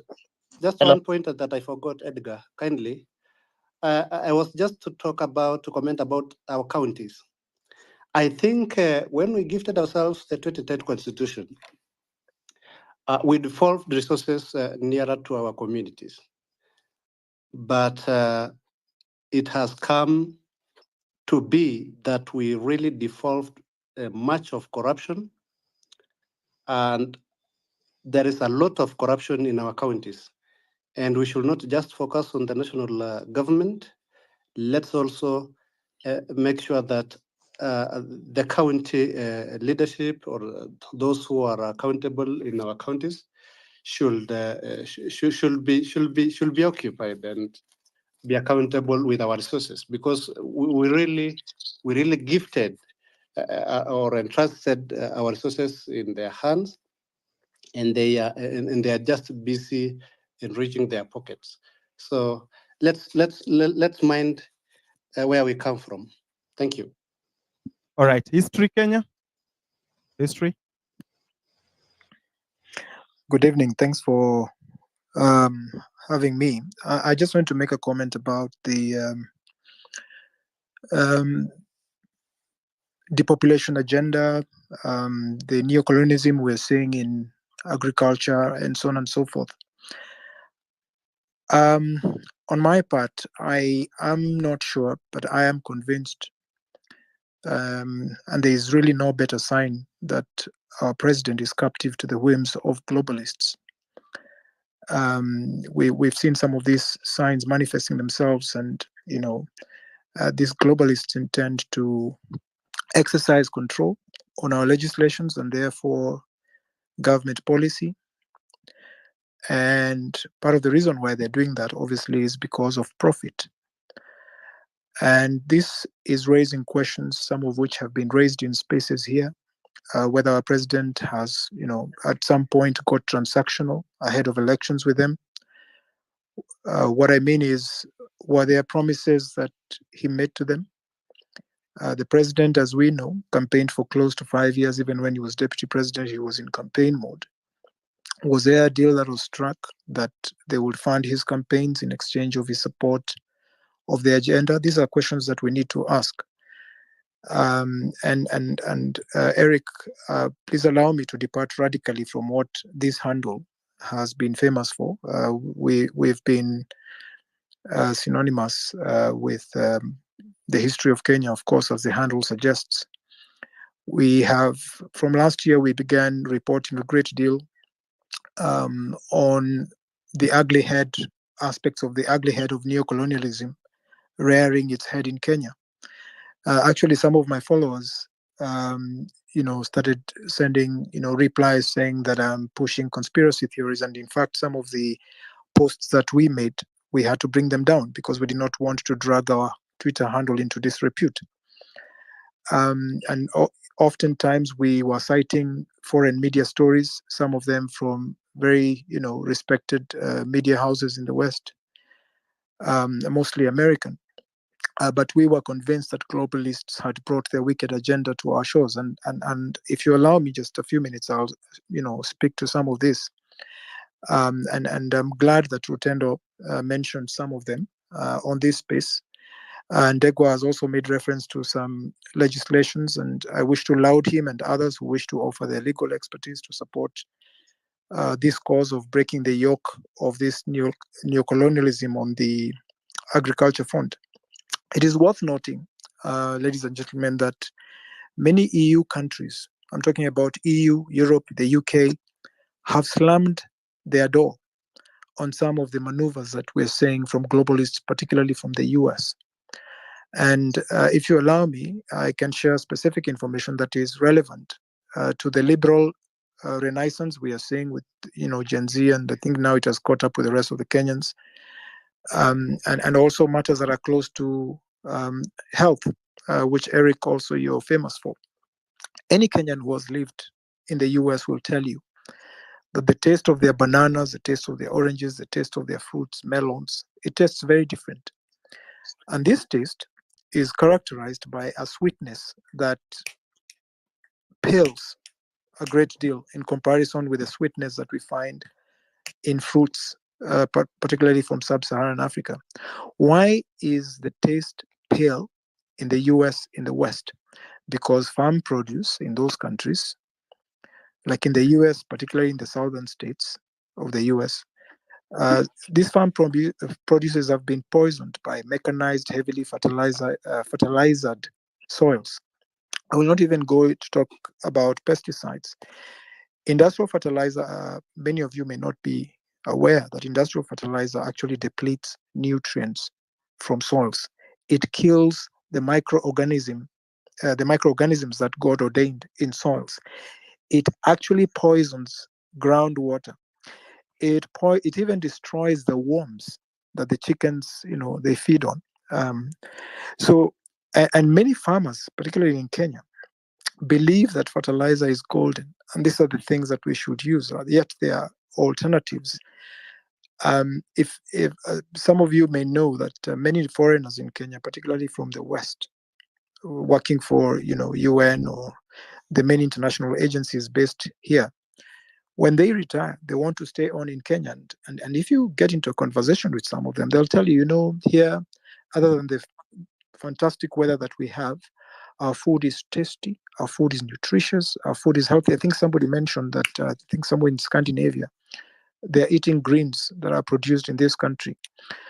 But not to digress, there is an aggressive agenda in Kenya, led by government, for reasons best known to them, to promote the use of industrial fertilizer. And that some of this fertilizer is, or a great deal of it, is actually subsidized. And the question arises, why are broke African governments providing farmers with subsidized fertilizer? Because it's part of a depopulation agenda. And some of the investors that we know who have invested in agriculture globally, multinationals, themselves have been outspoken, and they've made it bare that Africa needs to be depopulated. Our forefathers, for centuries, they've been custodians of very noble practices in agriculture. The Ameru and the Kikuyu in Kenya, for example, they abandoned a farm after 4 or 5 seasons so that the soil could degenerate. They knew how to use compost, because compost is, of course, is freely provided by the designs of our Creator. And so some of these practices are being replaced, and they're being sacrificed at the altar of commerce by globalists. And it's a very unfortunate that we seem to be now led by a government that is captive to their agenda. And I'm really asked for this mic just to sensitize Kenyans, to open your eyes. There is an agenda that is going to kill us. It's undermining our health. Just to give you an example, fertilizer, industrial fertilizer, is not good for food, as much as you may refuse to admit it. Because there's a certain order, all the nutrients come from the soil, including fish. Fish feed on algae, or fish feed on algae, on other fish that feed on algae. All the nutrients come from the soil. We eat meat. Americs will tell you meat is rich in iron, it's rich in B vitamins, it's rich in selenium. They come from the soil. There's a certain order that is being upset, that is being interrupted by commerce. And we need to be sensitive to that. And our government, which is leading the government in trust for Kenyans, is actually pushing legislation that is going to kill Kenyans, make us sick. And it started off with fertilizer. It has now spread to seeds. It is now getting to livestock, including beehives. If you own a beehive, you'll now need, if the legislation that is, I think it's Kimani Ichung'wah, the leader of government business, is the one that is pushing this, of course, on behalf of government. If that legislation sees the light of day, you will register your pig, your cow, your camel, even your beehive. What is their interest in honey? And we know bees are getting scarce around the world. Yes. And if bees disappear from the face of the planet, so will food. Yes. So there is somebody who is looking to exercise control. Some of them are some of the wealthiest individuals. They are the biggest landowners. So we need to act like detectives. Just look at the jigsaw puzzle, and you will see that there's a pattern. So I just thought I will mention that. I don't hog the microphone, and I'm loving these conversations. Right. And this is great civic education for Kenyans. Asante, Eric. All right. Yeah, I'll yield. Thank you, sir. Thank you very much. Thank you very much. Edgar, are you there? Yes, I'm here. Yeah, you have to be keen because I've been sending you messages on your DM, and also Cyprian. So who is next? Wakili Steve. 2 minutes each. Wakili Steve, you see the problem is people ask for mic. When you give them the mic, they come here, they fumble, they don't talk. Wakili Steve?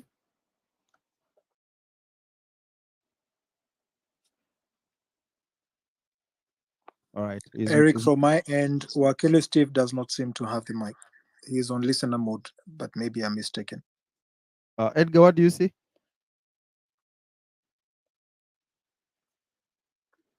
I can see him. Hello. All right, go on. Hello. Hello. I think you can carry on. We can hear you. Yes. Okay, my name's Amy. Thank you for giving me the mic. I only have a contribution that I feel like we should really take into consideration. My first point is that I think we should really talk about our sovereignty as a country. And as we're fighting for good governance, I believe that we should start by the protection of our food, our education, our health systems. We should make noise. We should talk about our seeds. We should talk about our children going to school. We have a lot about our sovereignty first. If we start fighting this, because I look at elections are coming soon. There's the issue of IDs. There's the issue of registration. There's the issue of IBC reforms. We've not done. There are some constituencies. I think there's one that an MP died. They've never gotten an MP until now. So I think even as we think about other issues, I think the first issue should be about our sovereignty, about our food, about our health systems, about our education. These are the most important things that I think we should really talk about them. I'd also like to say that we should also not forget the people who died, especially during the Mandamanos. We should really ask, like, how are these, like, what are the police reforms that has been done? Another thing, as we're busy here discussing, I also want us to do one thing, that let's think about 2027. In as much as we are trying to get we are trying to ask questions, get good governance, there's also the issue of what are we planning about 2027? How are we arranging ourselves? Who is going to do what? How are you going to like vie for this maybe for positions? What are we doing so that we are not caught off guard when 2027 is just is around? Because we only have maybe 2 years to elections. So I think these are my points. And then another thing, we've always been peaceful, yes, but I would like to say that let's just maintain peaceful protests. If you see someone maybe who is not peaceful, maybe you can tell the rest of the people, and then maybe you can hand them over to the police. And then I think another thing as well, this is not, I don't know how people will take this, but I feel that this is a spiritual war as well. This is not just physical. So I would like to speak to the Gen Zs and the millennials, because I am a millennial. Please, can we pray about this?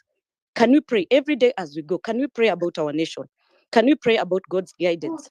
Can we pray about what to do next? And even as we pray, we can pray as we fight. Pray as we fight. I believe even in meetings like spaces, let's start with prayer and end with prayer, because I believe God is sovereign and the hand of God is upon us. And I know that we'll get victory. So this is what I wanted to say, and thank you for the space.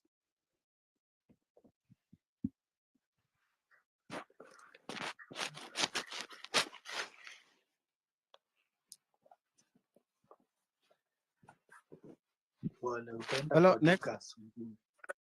Baravin, you can mute your mic. I think Edgar dropped. Yeah. Good evening, everyone. Good evening. Good evening. Thank you for the opportunity to talk. And first, I would love to pay my condolences to the fallen members. And I would like to dwell on just two things, if you may allow me. One, I'm so much concerned with the legislations that we have, plus the current leaders that we have in this country. I've tried to analyze the kind of spirit that they do show whenever they talk, and we realize that as a nation and in Africa, we have a problem of Gucci. We call them Gucci revolutionaries, where we get these few individuals, they get into a club of some rich guys, and now they can do the Gucci issue. They sell us to the highest bidder. So we get a big problem where we cannot nationalize any of our resources. That's when we go to mining, when we come to agriculture, even the seeds. So I feel like even as the lawyers around here are going to write things to lead the legislation. Kindly, let's make it, let's nationalize our resources where we can produce them and do the finished product in the country. I know most of us would feel like that's not possible, but it is possible because from the history, one thing that they never twisted is that they used to tell us the Bantu, who are the majority in Africa, learned the iron smelting skills. So they'll break the iron ore and make irons. The major thing that I'd like to talk about Finish. is agriculture. Finish. Yeah, this is the last thing I'm saying. So in agriculture, one of the students of the co-host, and he was saying you should learn on how to do farming and you should put it in art. So I went and I got to farming of watermelon. I was shocked that I bought a seed. Each seed had a price. I bought 3,000 seeds for 12,000 Kenyan shillings. So yes, it is real. When I was doing the farming, I did it in Muhuru, that's along the where next to Makalda, where they mine gold. And I noted that we used a lot of pesticides for them to come to the table, and some were crazy to a point that the farmers have been given the new seeds that we never used to have because we are looking for hybrid vigor. They use unconventional pesticides. For instance, this pesticide of DBT, they were this one that they spray for the malaria. And we messed with the ecological system because in Migori sector, that's where the omenas come from because of the mosquitoes. They call them SAM. It comes like a cloud. But the activities we were doing there was messed up. So apart from just talking about food security, should we really think about the seeds, the practices, the fertilizers? And lastly, this is one thing that made me request for the permission. I was in Jambini early this year. They plant flowers. Flowers are GMO. They use a lot of pesticides. And if you go to where the Nairobi water is collected, it tastes pesticides. So that also begs the question, what kind of agriculture do we do? And how does it affect the water? And these flowers, we don't buy them in Kenya. They are bought in Europe. Thank you. All right. Thank you very much. Wakili, you had something disturbing you. Maybe share it? Thank you very much, Eric. I want to salute all the patriots here for the continued vigilance we have had for the last 6 or 7 weeks about our country, especially on how the president and the government has been disregarding the rule of law. And what I feel I wanted to share today and to remind Kenyans in brief was, as we have this conversation and we hold our leaders accountable, is important we focus on especially these seats of members of the county assembly, members of the National Assembly, and the Senate, and how they discharge their mandate. And the reason why I say this is because we find that there have been very poor aspect of how they deal with these corrupt officials that we have, especially governors. You find since the Senate was established in this new constitution, every person who has been taken there is always acquitted by the Senate. And the question is, are they really doing the right job, or they're just a toothless dog that is never able to bite anyone? So we need to also, as we look at the National Assembly, the aspect of the National government and construction, Constituent Development Fund, the NGCDF. How the involvement of the member of parliament, because the core business that now our parliamentarians in the country have focused on is the aspect of developments under the NGCDF without any discharge of parliamentary duties that we expect of them. And that's why these persons had the audacity of even telling Kenyans that their allegiance is to the executive, whose agenda they advocate through the NGCDF, and not the parliamentary role of oversight. This has hindered, and this has led to much corruption that we have been witnessing in this country, and lack of accountability, because this particular parliament cannot even hold the cabinet secretaries accountable for anything. We saw them reinstate Linturi after the sagas that surrounded the ministry and all the losses the Kenyans are suffering because of the fertilizer that was not proper for the agriculture in this country, which is our backbone. So if we do not focus on these roles, the exact role these persons are supposed to be discharging, and hold our leaders accountable, especially those in the assembly, we may never have a system which is be able to check the executive firmly even in the coming years. And that is what Kenya has lacked for a very long time, that the executive doesn't have anyone who is checking it in the right manner with a proper look, without this aspect of allegiance. And once we remove NGCDF, and the High Court has pronounced itself on this issue, the Law Society of Kenya had pursued a matter on this issue. And the High Court pronounced that the national government, that time it was called CDF, was unconstitutional. What did our parliamentarians do? They ran immediately to create a new act, operating in the same structures, but now under a new name, to be able to continue running that particular fund. And this has made it impossible for even the citizens to hold accountable the executive, because when you see a school being built under the NGCDF, the member of parliament want to take credit of it, the national government want to take credit of it, the member of county assembly want to take credit of it. So the public may never hold these persons exactly accountable for what they're supposed to do or what they're not supposed to do, because they don't even understand the role they do or the role they're supposed to be carrying out. I was watching the news today in the evening, and I saw the scenes of Capedo. And you look at how that area has been strategically marginalized by the leaders in those areas, so that to continue enabling the security issues we have, because lack of proper infrastructure, even the bridges and the roads, definitely contribute in the raids that we witness and hear in those areas.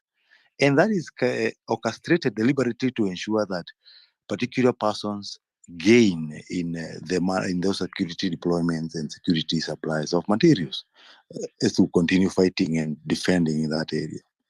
Thank you. So it is important we educate our people, and we encourage everyone to do this as a part of our duty to serve this country, so that it becomes better and we hold our leaders accountable. Thank you very much, Eric. Thank you very much. I saw Rufus Kamau here. Rufus, where are you? Rufus had a very great idea. He was saying that we consider all artists should participate in Nane.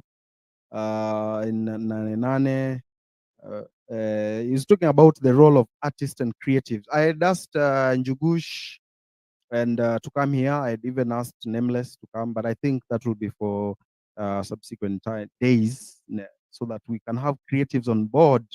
Shiko Kihika, I saw you here. You did a very wonderful job in Nakuru. I really wanted you to talk about it. Yeah, I've seen Oeba, Willie here. Willie, are you here? Willie Oeba? Yes, I'm here. Can you hear me? Okay. So just hold on. You will give us the final spoken word before we close. Maybe we can take two more. Edgar, are you there, Alex, Edgar? I'm around now. Can I Just speak? hold on. Yeah, you can go on. Yes. So if you study... Oh, I've seen Okia. Okia has joined. Yeah, Okia has joined. Okia will come in after Rufus. Can you hear Go me? on. Yes. Yeah, 2 minutes. So, if you study all kinds of revolutions that have happened all over the world, they have always had some form of artists participating and amplifying the voice of the people.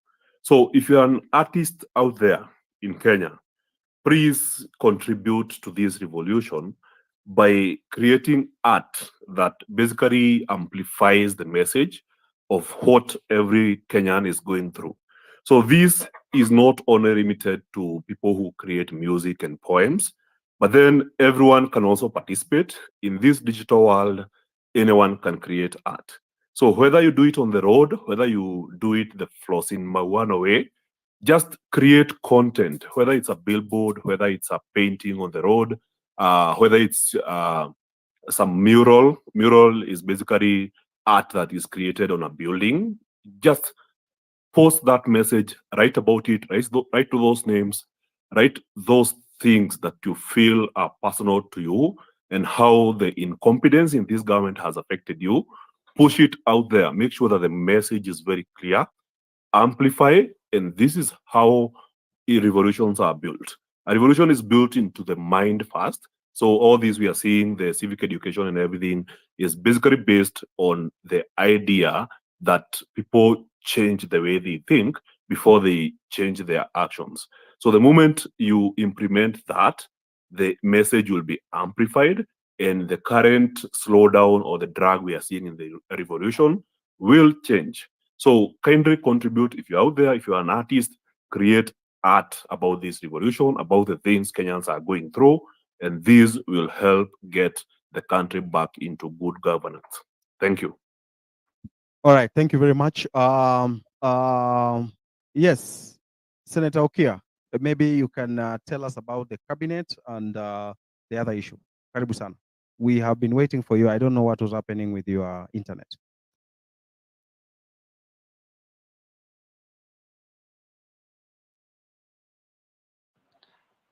I think he's no longer on the speaker panel. All right, he left. Can we have that's that. Willie, yes, how was Nakuru? Great. Thank you so much. And thank you to everyone who turned up. Nakuru was divine. Nakuru was... Hello, can you hear me? Perfectly. The minerals. These minerals that we are talking about are not were discovered quite some time back. For example, the nobium, I think, was discovered in 1919. That's more than 100 years ago. And many other rare minerals, but the information remained hidden. There has been lack of political action to get these things out, because basically the political action got hijacked by market forces, and the fights between the various people, the various interests, denied us the chance to reap big from where this country would have made some interest. And I think nobium is a very, very, very important mineral that is used in many valuable products. And I think Kenya has got it's supposed to be the 7th largest deposits in the world. And the Murima Hills alone are supposed to be holding something like, they say something like 105, about 104 trillion tons. And a kilogram of nobium goes for about $45,000. So you can do the maths. So there's a lot of money there. Also, we saw just this year there was a discoveries of coltan in Kenya, some of which had been taken out, like in Embu. Rwandese have been coming and buying it. People did not know the value. So just the other day that was discovered, they discovered it was coltan, another very important metal. So we have a lot of these metals here. And as I said, we need to do a resource map of the country so that we can be able to know exactly what it is we have and be able to utilize it. But I'd also want to beg these people, to beg ourselves to move away from believing that just the minerals are the silver bullet we need. Kenya has a unique human resource. We have been able to build one of the largest economies in East Africa, in fact the largest, without these minerals. We should, as we look at these minerals, we should not look at this. We should not ignore these other areas of building a very versatile human resource that can go out like the Indians have gone out and are conquering many countries. Not going out as cheap labor, but going out as people can go and invest in industry and do businesses elsewhere as we develop back home. So for me, I think if we did a resource map, we looked at the past, said all the mistakes were made in the past. Going forward, how do we make sure that what we do things the right way, and we avoid these issues. Coming to the question of what I said, that we're going to form a shadow cabinet, or sort of to set up a mechanism of monitoring each ministry that the president has set up, is basically one to be able to audit and ferret ministry budgets, because there's a lot of deception that you find that the national budget that comes to parliament has no relationship with the budgets that the ministries and the government executes.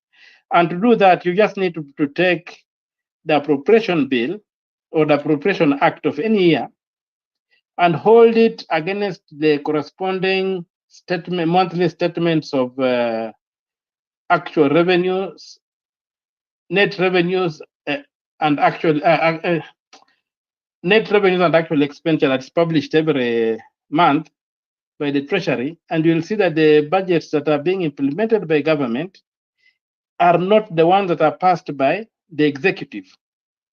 So one of the reasons we want to set up this thing is informed by the experience I had with the Goldenberg issue, which now has got a three-judge bench and I'm prosecuting it. When Mr. Uko, who was the Auditor General, before the coming into of the handshake government, he was pursuing this matter with the pinpoint accuracy. And even at one time, President Uhuru rained on him, wanted to fire him. They moved a motion in parliament by Dwale. I took action. I went to court. I stopped that motion. I secured Mr. Uko's place to remain as the Auditor General. Then shortly thereafter, there was a handshake occurred, and you could see the change that Mr. Oko dropped what he was doing, and he wrote a very flowery picture, basically negating his earlier reports on the Goldenberg, and that's what the handshake achieved. Now that Parliament has totally messed up, it's confused. The first came when President Ruto enticed people to cross from the opposition side to government side to give him a false majority in parliament, which he used to undermine legislation and whatever. Now with the move of ODM, there's nothing like anything to check the excess, because what you have seen that the people who go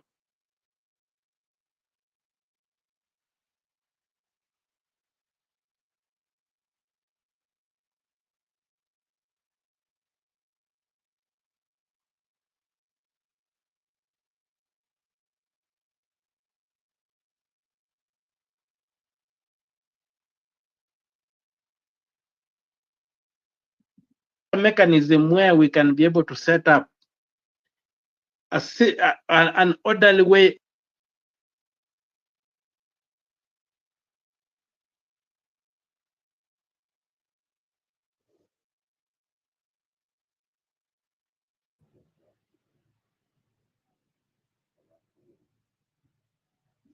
All right.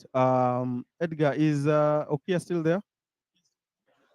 I think he has connectivity issues. I can't hear him. You can mute his speaker and just inbox him and tell him we cannot hear him. So Willie, you can finish. Thank you so much.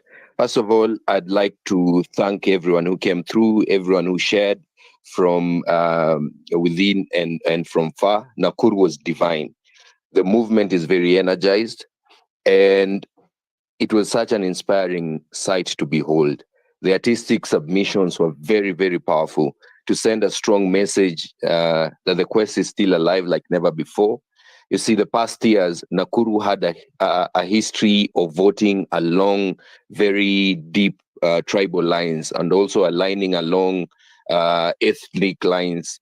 But, ladies and gentlemen, from what I saw today, better days are still ahead. So let us keep going. So allow me to finish my submission with a spoken word poetry. Kabla death haijanok na struggles za life kunieka cotton, itabidi tupambane. This is where the truth is, round this tusidanganyane. Ignorance ni kama kutumia soprano kwa dress mataiko issue based. Chuo siku at my best, mode wangu hakuwa modest. Memory so clear kinita ngombe sahi natumia sanaa kujilisha trees siko zero graced. Drama ya life, ni ati saa zingine voice ya actor ifanane na subtitle. Truth ni mtaland in trouble, si depending na did umefanya sana sana kama huna title. Vitu peti ndo zina trend, tumesahau what it feels like kuaddress vitu vital. Immorality ina rule kwa nchi viongozi walikuwa sworn in kutumia Bible. Naishi kwa nchi inanisaidia kupostpone my dreams. Now the only country I pledge allegiance to ni procrastination. Drama ya life ni ati saa zingine voice ya actor ifadai na subtitle. Truth ni utaland in trouble, si depending na did umefanya sana sana kama huna title. Truth is, si kila message sincere. Kuna wale wana preach peace kusuppress justice. Truth, justice, ile peace tuna enjoy ina depend on justice. My friends at the high places know the law. Wengine wana practice. I don't know what you can do, but together we can do better than this. Repetition in a bow. Niliboeka kuandika piece ya peace, nikaandika kuhusu justice, because to spice it all up, nyama walishakula kenye kimebaki ni the bone of contention.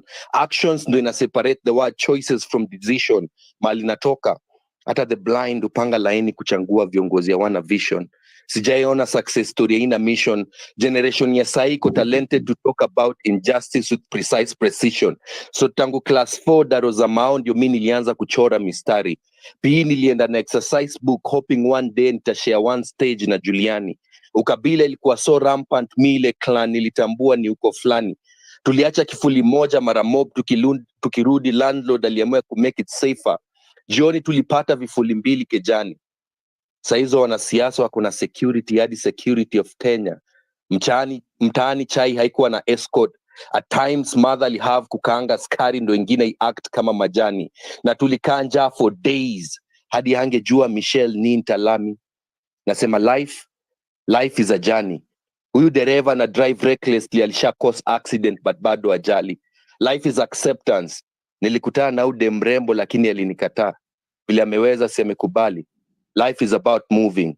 If you haven't met the devil yet, maybe you're moving in the same direction ama wewe ndio shetani. Ushaifikiria uzito priest tu anayo akiaddress mass, nilichoose word. Ushaijiuliza mbona Bible haina chorus lakini iko na verse? Juu pretense iko so open, crocodile tears inahitaji intervention ya kitunguu. Vitu kick zimepoteza meaning, pombe inatumika kutoa lock, jumulishapoteza kifunguu. We will make it in our motherland, na reminders nafikiria lazima abroad ni kama neno success, haina interpretation ya Kiswahili from Kizungu. Nasema pesa ni shetani, but ni chache. Mali natoka, wengi tunaipata kiumungu mungu. Asante. Mungu nguvu yetu,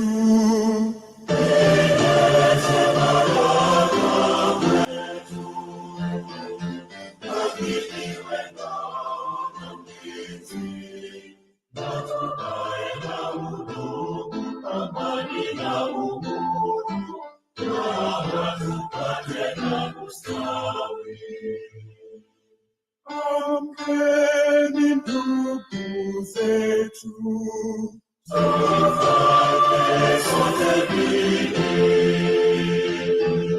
nasi tujitoe kwa nguvu, nchi yetu ya Kenya tunayoipenda.